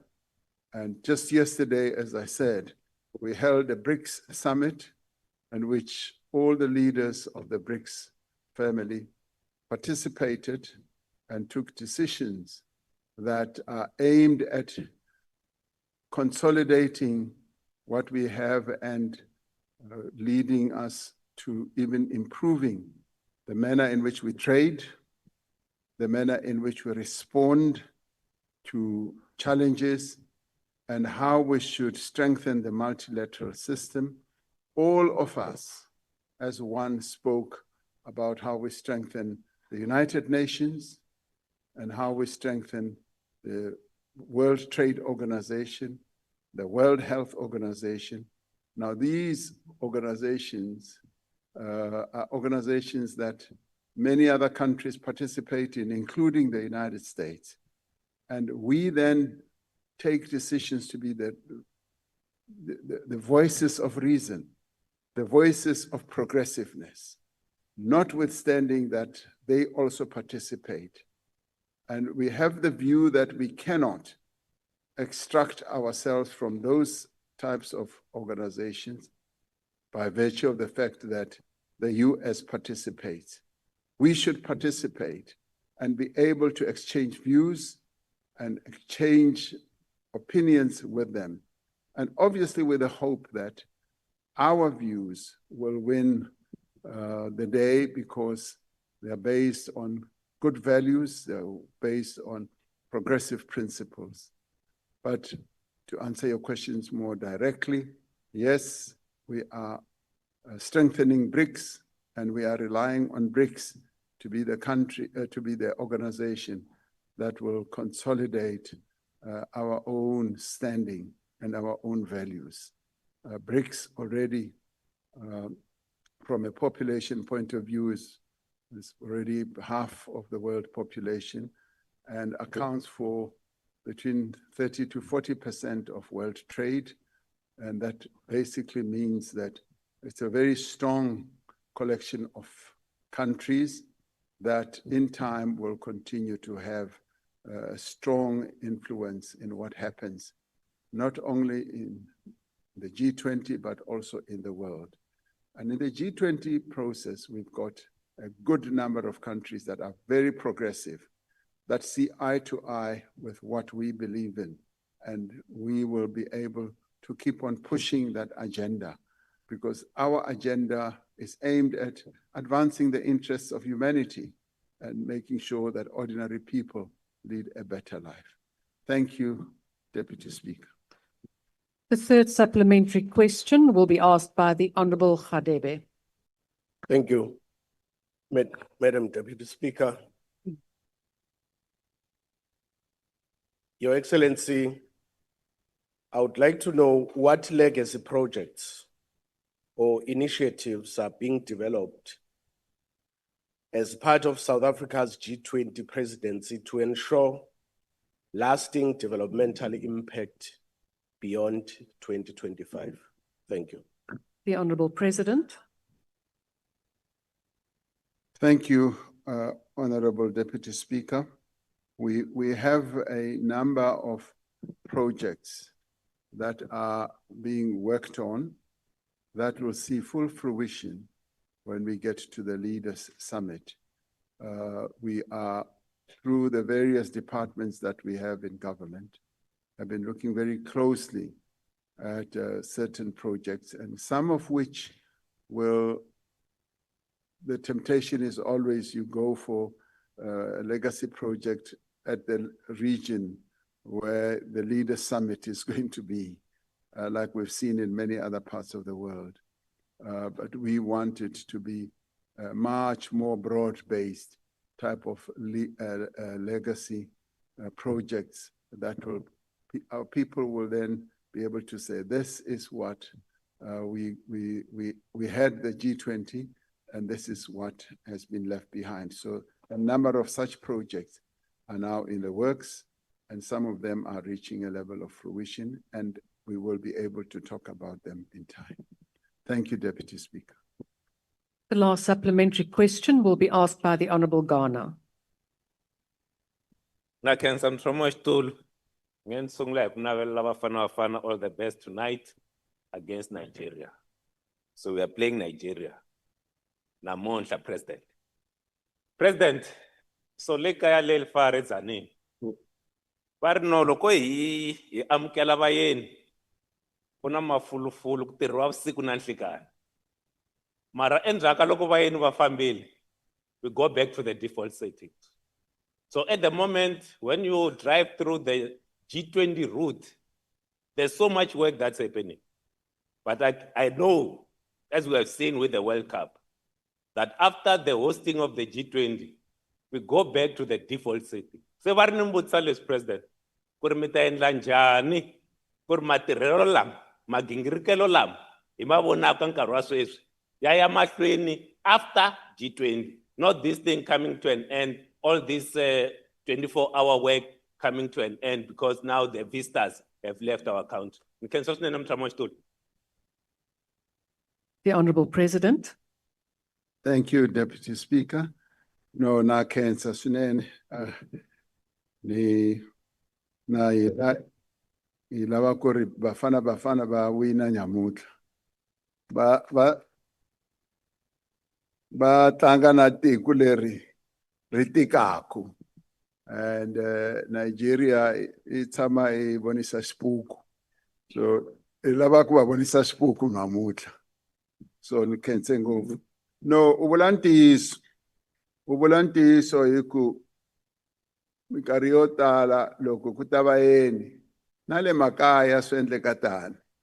Loko tiva ku ri ku ta muyeni a nga va mukhwenyana, a nga va president, a nga va member of parliament, loko a fika swakudya a ku dyiwa swakudya so swa kahle swinene. Na jareti ta cleaniwa kahle, na timbyana ti ta bohiwa ku ri ti nga vonaki. It's natural, swi endleka tani all over. And when visitors come, we spruce up, we clean up. But when visitors are gone, we revert back to our usual practices. You are absolutely right. And there are concerns also about precisely that in areas where these meetings are happening. But what I have seen is that where we've held some of the meetings, people cleaned up, people put everything right, and they've continued even post the meeting because they use that as an incentive to get better. And I'm hoping that where we are going to have, for instance, the Leaders Summit in Johannesburg, and we've been putting a lot of pressure on Johannesburg itself, that Johannesburg must pick itself up from what it is. And it should not only be because the Leaders Summit is coming to Johannesburg. It must be because it should be done. I took time to talk to the mayor and explain to him that one time as I was traveling around, I saw how even the driveways, even the roads were really in a terrible and sorry state, with weeds along the path and with the rails having been damaged, and paper all over and dirt. And I painted that picture to the mayor and I said, this must end. We must deliver a better looking Johannesburg, and it must not only be done for the G20, it must be done beyond the G20. So he sat there and listened. And he said, Mr. President, I want you to come and measure us in a month's time. So that's precisely what I'm going to do. So we're going to see whether Johannesburg gets better. But the point that you made, nisitwe kahle, ita endla ku ri vanhu va endla sure ku ri loko bavhaki va fambile, swilo swi tshama swi sasekile ku ya mahlweni. So ita endla tani. Swi saseka ku fana na wena hi ku saseke swinene.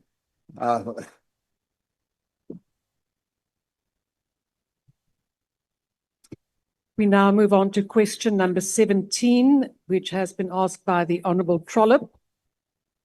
Order, members. The question is whether the Cabinet intends to approve a constitutional amendment bill to abolish the position of deputy ministers, given the amount of money spent on salaries, travel and VIP protection, and if not, whether the position of deputy ministers will be retained as a means of patronage that takes high priority over the needs of the unemployed, hungry and hopeless. The Honourable President. Thank you, Honourable Deputy Speaker. Since the advent of our democracy in 1994, deputy ministers have played an important role in assisting ministers in the performance of their functions and responsibilities. The Constitution provides for the appointment of deputy minister to assist the members of the executive. According to the Constitution, deputy ministers are accountable to Parliament for the exercise of their powers and the performance of their functions. Ministers and their respective deputy ministers agree on the delegation of responsibility in certain areas of work in terms of departmentals' annual performance plans, ensuring that there is consistent political attention and oversight. In announcing appointments to the National Executive following the May elections last year, I indicated that due to the need to ensure that the National Executive is inclusive of all parties that are part of the GNU, it was not possible to reduce the number of portfolios, for instance, in the executive. We have sought to ensure that the National Executive is representative of the people of South Africa, giving due consideration to gender, youth, demographics, and regional distribution. Deputy ministers appointed in June last year continue to add value to the work of the government and to support the meaningful way the implementation of the priorities of the 7th administration. Now, yes, we are always concerned about the size of the executive, as we are also concerned about the size of deputy ministers. You may recall that right at the beginning, right at the beginning when we constituted this government. We did address this issue and said that my own wish was that we should have a much smaller executive. That has always been my declared wish, but the need to accommodate various parties that are part of the GNU, resulted in us having the size of the executive that we have now. All my colleagues in the GNU accepted that, yes, it would have been ideal to have a much smaller executive. However, the need to have a GNU which is properly representative meant that we needed to have the type of architecture that we have. Now, it is an architecture which I believe works. I have seen how the various ministers and deputy ministers go about executing their tasks, and it is what we have, and we need to keep the government moving forward with the type of architecture that we have right now. Thank you, Deputy Speaker. First supplementary question will be asked by the Honourable Trollip. Thank you, Honourable Deputy Speaker. Honourable President, you're the steward of South Africa. And despite your so-called wish that your cabinet would be smaller, it has grown like topsy. You didn't cut any of the ANC positions, you just added GNU, Kapezu. You have recently appointed, I need protection. Order, honourable members. Honourable President, you recently appointed an acting Minister of Police who incidentally says there's no such constitutional provision. He's the Minister of Police because you couldn't promote two of the deputies. You didn't trust them to become ministers. You also fired the Deputy Minister for Trade and Industry and Competition 75 days ago, and that position still remains vacant. These two examples illustrate just how insignificant and redundant these positions are.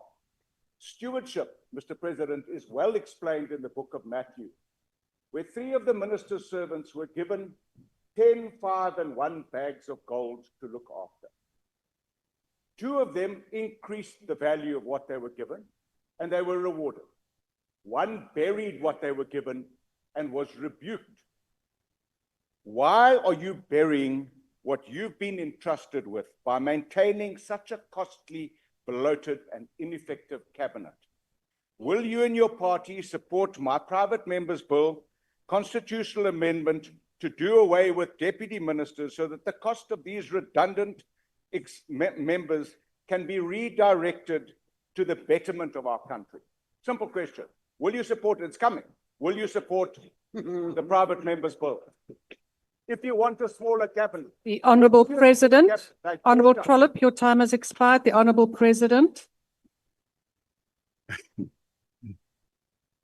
Thank you, Deputy Speaker. What Honourable Trollip is saying sounds like a threat.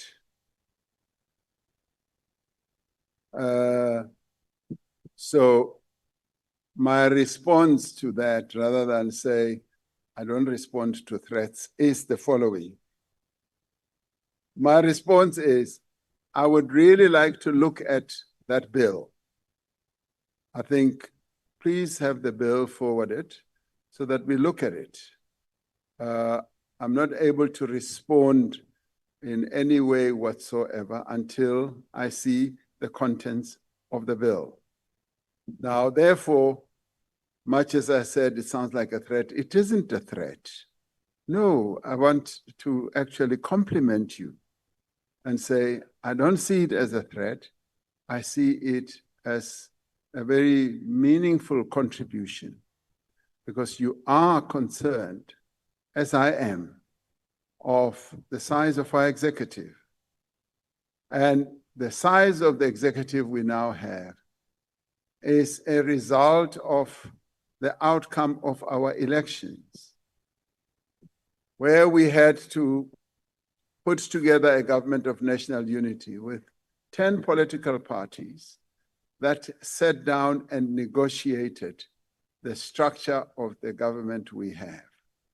Now, whether we like it or not, it is what we have. Ideally, Honorable Trollip, I would want a much smaller executive.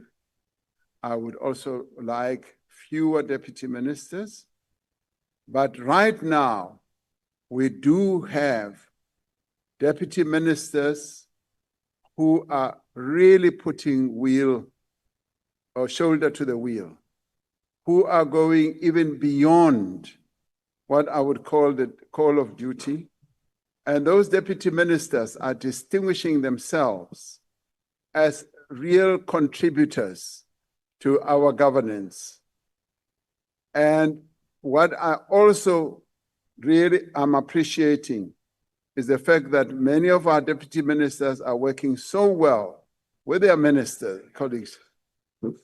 So, Order, honorable members. Order. Mr. President, please. Honorable President, please take your seat. Honorable Matiase, on what point are you rising? Deputy Speaker, on a point of being mischievous. Honorable Matiase, that is not a point of order. Please take your seat. The President is deliberately twisting facts, misleading the public. Madiba says a man who, depending on who listens Honorable to him, Matiase, changes his message. Honorable Matiase, you are not Changes now his message. making a Is speech. the man who Please cannot take your seat. lead- Honorable Matiase, is the man please who cannot take your, lead our nation. please take your seat. Is the man who cannot Honorable lead Matiase, our nation. please take your seat. That is not a point of order. Honorable President, please proceed. Honorable Deputy Speaker, I think I've responded to the question and have given the reasons why we continue to have the size of the executive that we have, as well as why we have the deputy ministers. And I have said that it remains a wish and, in the end, an objective that we should have an executive, and I've said it here a number of times, but this time round, it was given rise to by the outcome of our elections, where we needed to set up a government of national unity. Thank you, Deputy Speaker.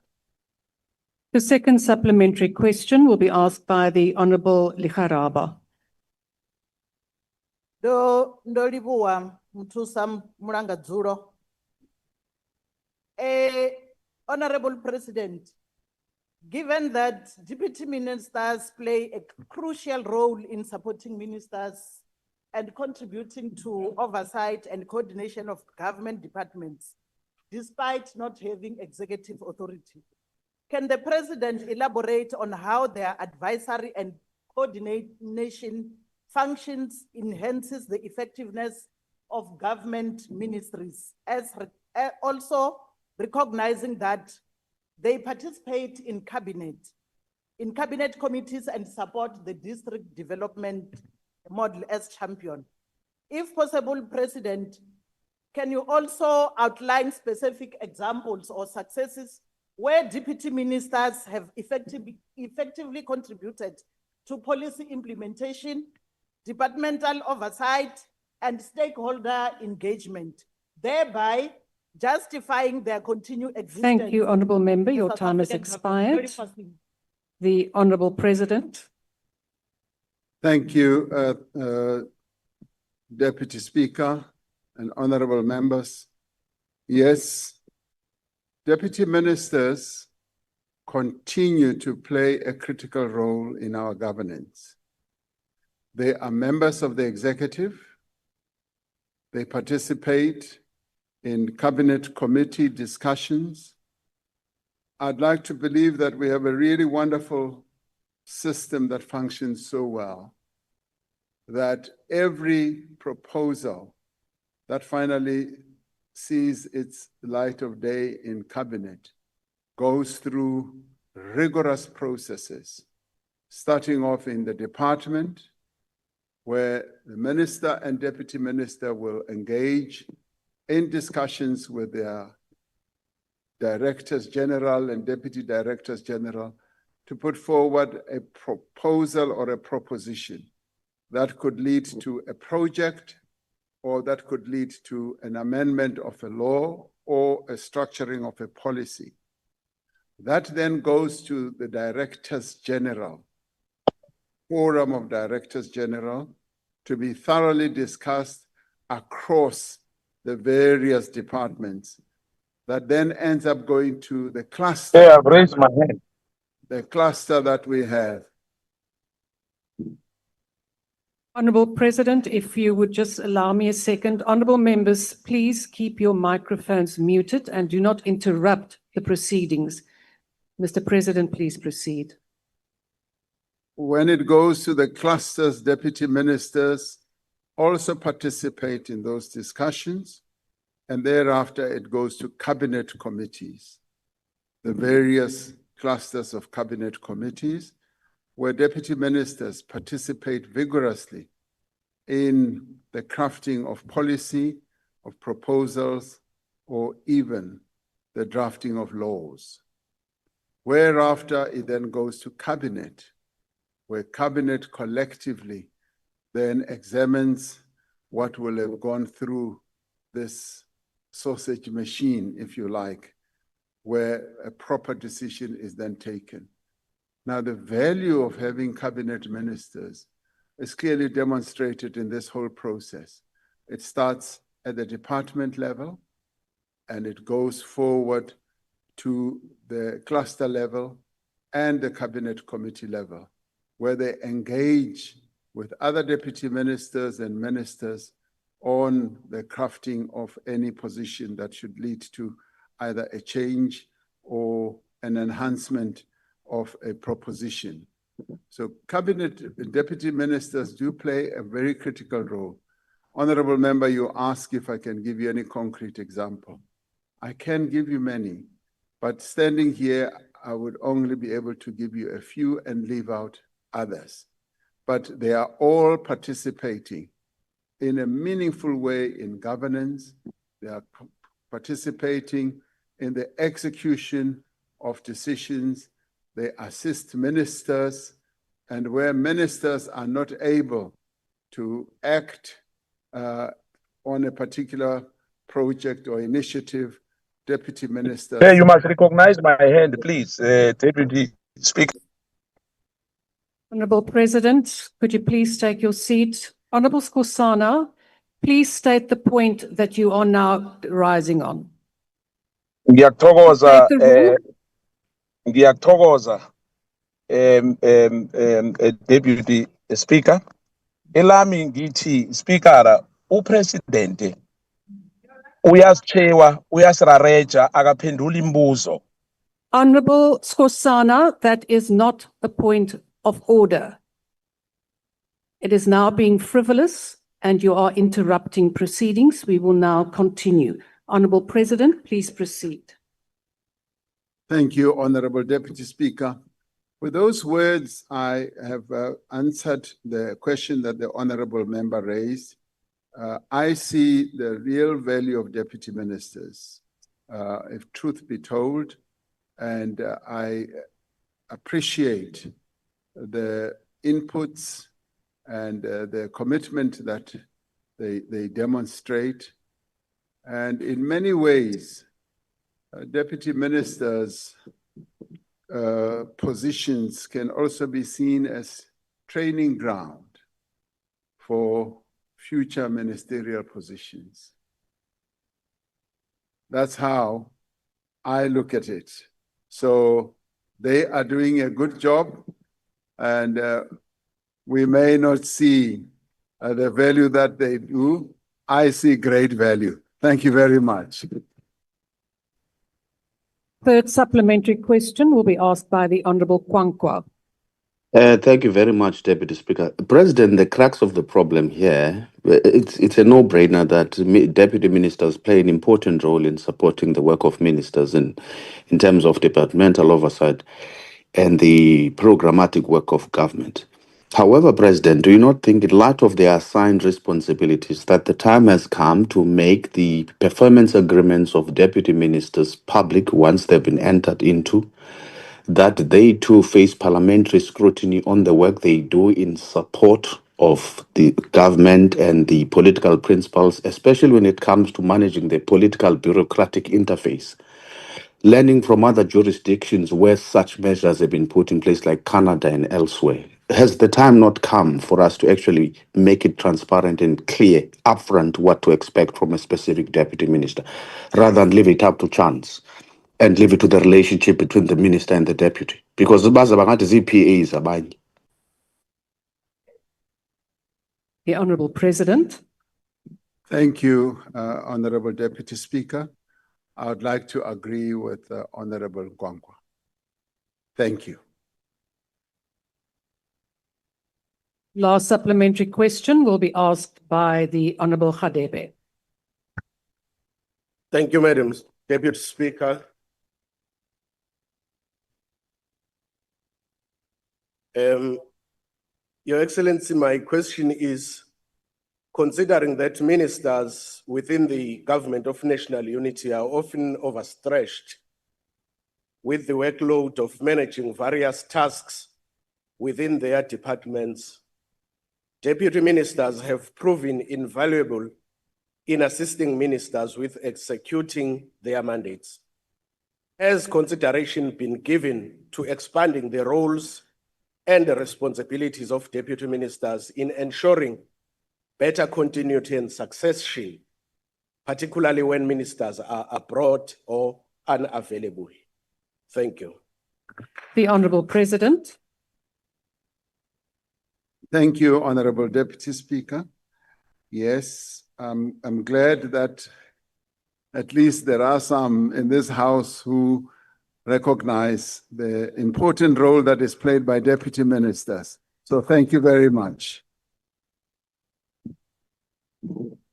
Yes, as I said, deputy ministers play a critical role, and that role that they play should be more accentuated in a way where they should be given even more responsibility. The Constitution of our country invests in a minister a particular role, which is quite special. And for instance, when a minister is absent, the protocol that we have is that another minister who has sworn the oath to act as a minister is then asked to participate in that. And I don't see that as a drawback at all, because ministers are not often away for too long anyway. And when there is clear sharing of tasks and clear areas of responsibility, it should not impede the deputy minister's ability to act and to execute some of the work that should be done. I must, however, say that there has in the past been challenges, and some of them have either been personal or on issues where they may not have seen eye to eye on issues. But right now, we are fortunate, or I'm fortunate, that many of the deputy ministers are working very well with their ministers. And where there are issues, we do intervene to assist and to give support on an ongoing basis. And because you are dealing with people, you will always have situations where they butt heads. And in the end, the role that we play is to try to ameliorate all that. But so far, it's working very well. But the points that you have made and the points that Honorable Nkwankwa also made are points that are very cogent which I would like to take into account as we move forward. Thank you. Honourable members, the last question has been asked by the Honourable Chauke Adonis. The question is, given that the Gender-Based Violence and Femicide Act number 9 of 2024 establishes a National Council on Gender-Based Violence and Femicide, but only 5 million rand has been made available for the interim secretariat, what plans does the government have in place to ensure that the council will soon be functional with enough budget and all the necessary support to carry out its work optimally? The Honourable President. Honourable Deputy Speaker and honourable members, it is vital that the National Council on Gender-Based Violence and Femicide is established with the authority and resources that are outlined in the Act. I feel a bit disappointed that this council has not yet been established in a way that it will take on the task that was envisaged when the National Strategic Plan was crafted. I saw that as I embraced the National Strategic Plan, I saw the role of the council being the one that is going to help us as South Africans to bring down the incidence of gender-based violence. So it remains a huge disappointment to me that this council has not really been set up. Now, the interim allocation of 5 million for the Secretariat is a transitional measure enabling the coordination of the implementation of the National Strategic Plan against gender-based violence and femicide. To ensure that the National Council is able to fulfill its critical functions, National Treasury has approved the Council as a separate sub-program with ring-fence funding from the 1st of April 2026. The Council is planned for establishment, as I'm told, from the 1st of April 2026 following due processes. Due processes, in my view, that have taken an inordinately long time. Ministers have nominated government representatives to the Council, and the relevant portfolio committee in the National Assembly will call for civil society and private sector nominations. And I would like this to be speeded up so that the process of establishing the Council should really get underway. The board will appoint the CEO and the Secretariat staff, draft regulations to coordinate the provincial as well as the local gender-based violence and femicide structures are being developed. The strength of the National Strategic Plan lies in mobilizing multiple stakeholders and mainstreaming the work of these stakeholders across government and ensuring that each department of government has its own work cut out when it comes to gender-based violence or addressing gender-based violence. Every government department and entity is expected to contribute to the implementation of the National Strategic Plan within its mandate, while the National Council provides leadership and oversight. All relevant government departments have dedicated funds towards the implementation of these pillars of the strategic plan that fall within their respective areas of responsibility. While the work to establish the National Council is underway, the implementation of the National Strategic Plan is proceeding. For example, the gender-based violence and femicide net joints established in April has strengthened government-wide coordination. Awareness campaigns, school and university interventions are ongoing, whilst the National Council is being set up. Sexual offences courts, Tutuzela care centers, and GBV desks are operational nationwide. Psychosocial support and integrated services are provided through the Department of Social Development.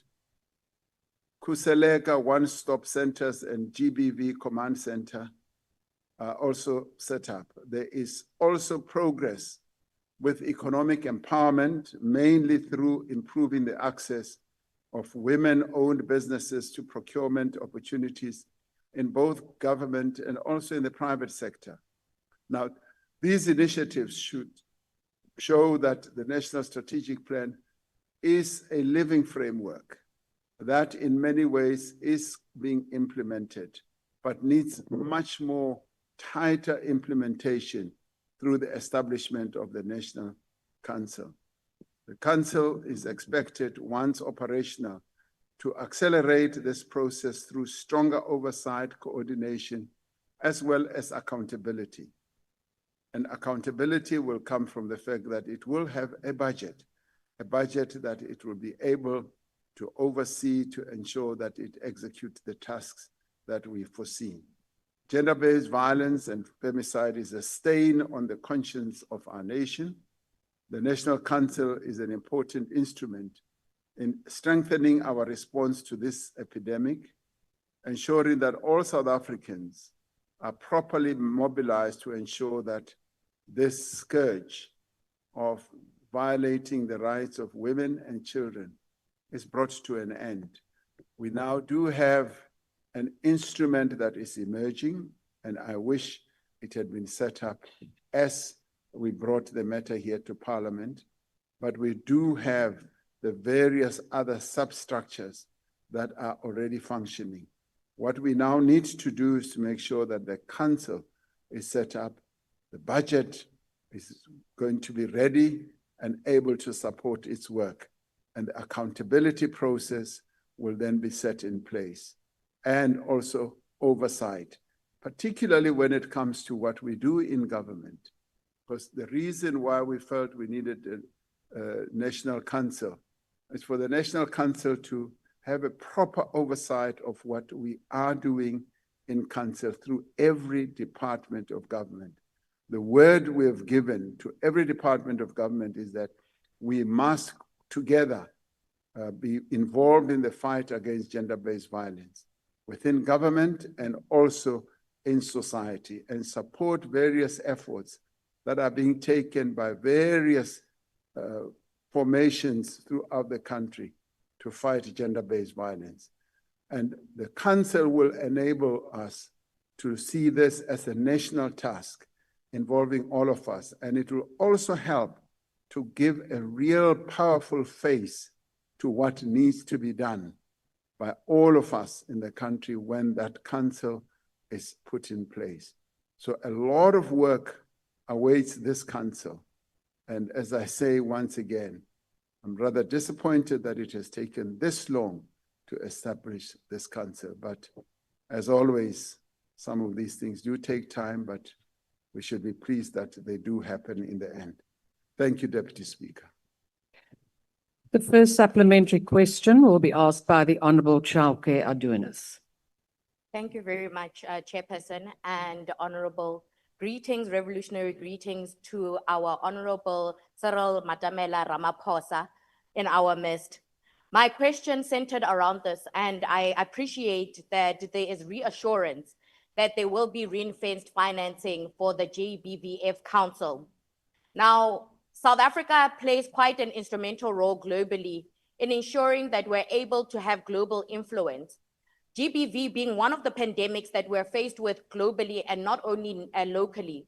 How does the President look to utilize South Africa's influence globally on ensuring that we're able to impact on curbing the GBV crisis that is faced globally and by other countries, but additionally utilizing the NCGBVF model in order for us to utilize it as a platform, but also as a pillar to lead when it comes to curbing the crisis of gender-based violence across the globe. And most importantly, it would be, how does the President look to utilize his presidency also in the G20 to ensure that we're able to greatly have influence towards empowering those who are victims of gender-based violence and femicide? Thank you very much. The Honourable President. Thank you, Honourable Deputy Speaker. Yes, we utilize our position as South Africa to be the voice on talking about gender-based violence. At times we believe that we bear the greatest burden when it comes to gender-based violence, which we declared a pandemic. And to this end, wherever we can and whenever we can, we become part of structures that make us focus more on gender-based violence and also spread the message. For instance, in Africa, our own continent, we've continued to advocate the position of having to fight against gender-based violence and participate in various UN structures and committees. At a global level, even at a UN level, we participate in various structures that not only deal with the issue of gender-based violence, but the broader issue of also promoting the health of women and children and adolescents, which are very much a part of the whole ecosystem of having to deal with the challenges that the women of our country face. So we are, even in the G20, have structured an issue on the issue of solidarity, that our solidarity value must also be about caring for ordinary people and caring for the interests of women, of children and adolescents, and also caring for them from a health point of view. So our position is not only national, it is broader than just being national. It is a message that we do believe should be spread more strongly around our own continent as well as around the world. Thank you, Honorable Deputy Speaker. Second supplementary question will be asked by the Honorable Khanile. Thank you very much, Deputy Speaker. Mr. President, in 2022, you promised the nation, but women in particular, to establish a National Council on Gender-Based Violence. 2 years later, this council exists only on paper, but also exists as a broken promise. Mr. President, have you deprioritized GBV as a final act of humiliation to every victim and survivor of gender-based violence? The Honorable President. Thank you, Honorable Deputy Speaker. If you heard me carefully, right from the beginning of my reply, I expressed my disappointment, and it is deep disappointment on my part that this council has not yet been set up. And it has not yet been set up because the structuring thereof was such that this House has had a role to play. And if there was a time when I wished I was a dictator, this would have been the time where I would have set up the council on my own, and this council would have started working way before 2022. Because when the women of our country marched on the union buildings, was it in 2018, and insisted that we should hold a summit. I agreed that we should hold a summit. They marched to the union buildings. I was told at 9 o'clock that they are there. Before going to sleep, I was told that the women say they are not going to leave the union buildings until you come. So I got into the car, I went to the union buildings, I met them, and I gave them the promise that we would hold a summit, which we did. It was a very successful summit where on their own, I just convened it, and on their own, listen, I convened it, and on their own, they decided what needs to be done. It was a dialogue. It was the dialogue of the women of our country Others did not come, others stayed away, but the dialogue went on. And others came beside the caravan and it stopped. They climbed in and the dialogue was held. The dialogue ended up with a national strategic plan, which strategic plan said there must be a council that will be set up. And obviously to give it the authority and the positioning of being a state institution, it had to be legislated here. And you as legislators decided that you are going to set up this council. And my wish would have been I should set it up because we would have moved on. But because you are averse to having a dictator, which is a good thing, you have delayed in setting up this council. So much as I am to blame for many things, for everything that happens in the country, this is one area, my dear honorable sister, I am not to blame for.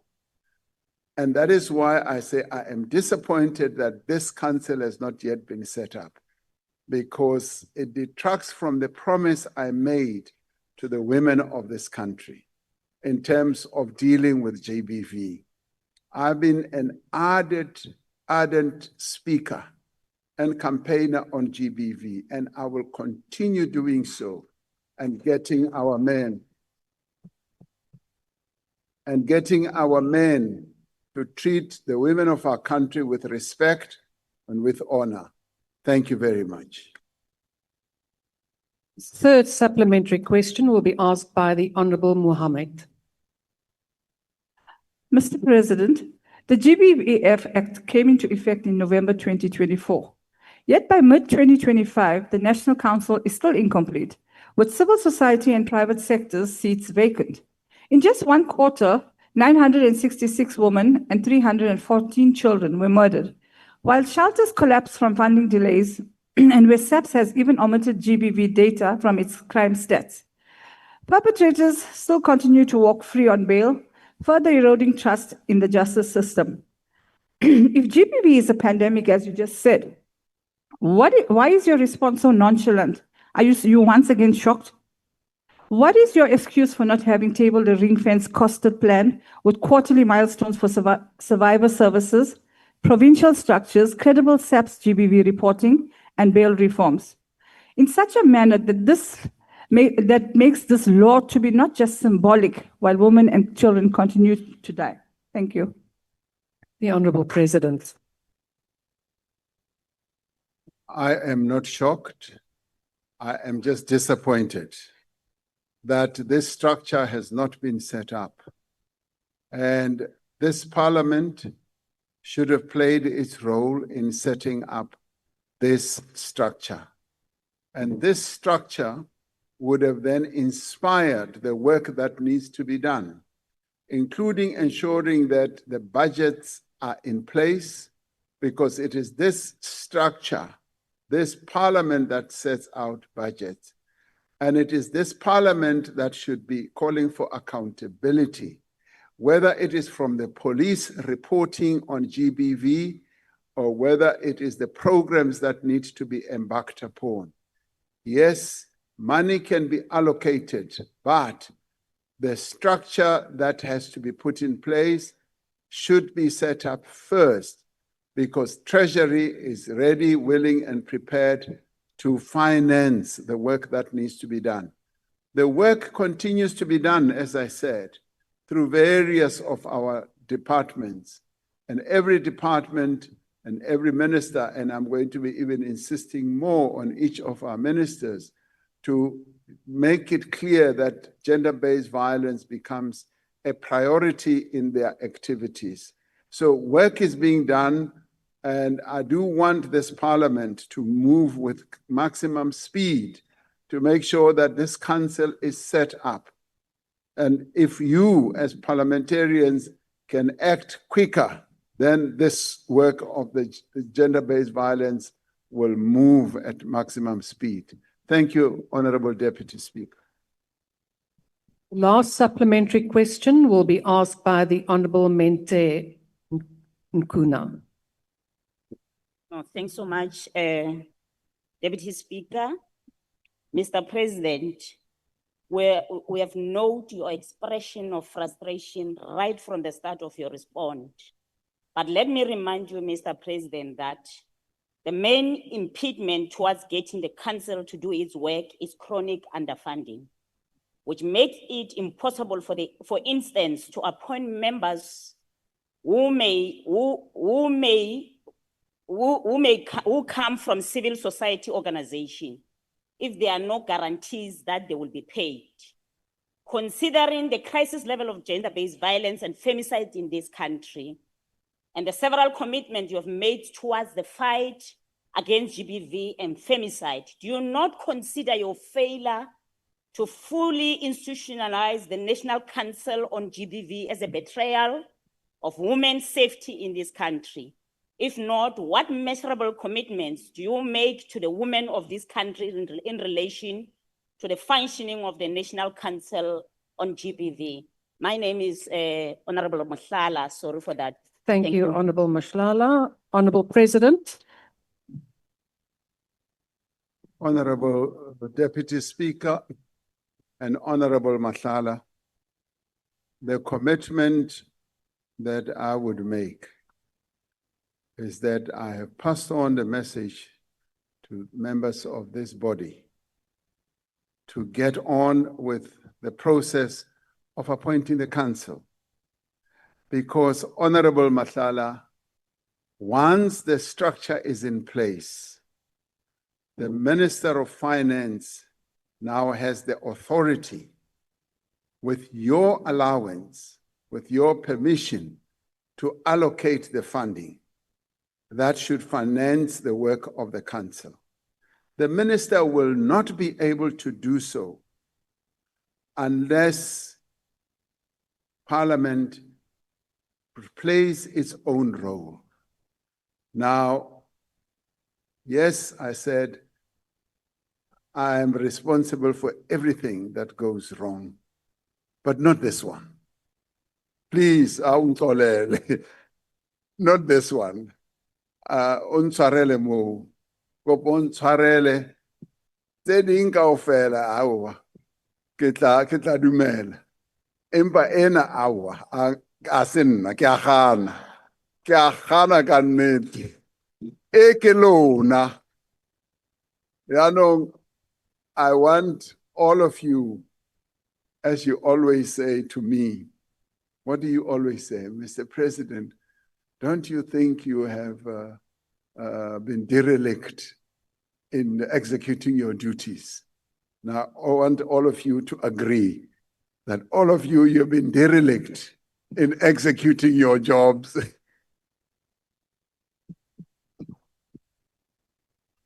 And I would like to see, yeah. So I'll stand outside there and shake each one's hand and say, do you agree that you have been derelict?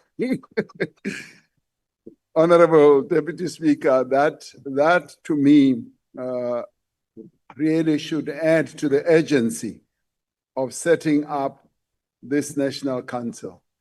And I can say that the budgets will be there and people who will serve on the council will be assisted to do their work, because this is important work. It's a national project that this seventh administration is committed to ensuring that it is executed. So with those words, and thank you very much, Honorable Deputy Speaker. Honourable members, that concludes questions to the President. I thank the Honourable President. Honourable members, before I request members to stand, I would also just say I think that in looking at the T-shirt that the Honourable Minister of International Relations has on, that we all have to support Bafana this evening, and we trust that it will go good. So members, please stand for and wait for the presiding officer and the mace to leave the chamber. That concludes the business of the day, and the House is adjourned. Long live the chair.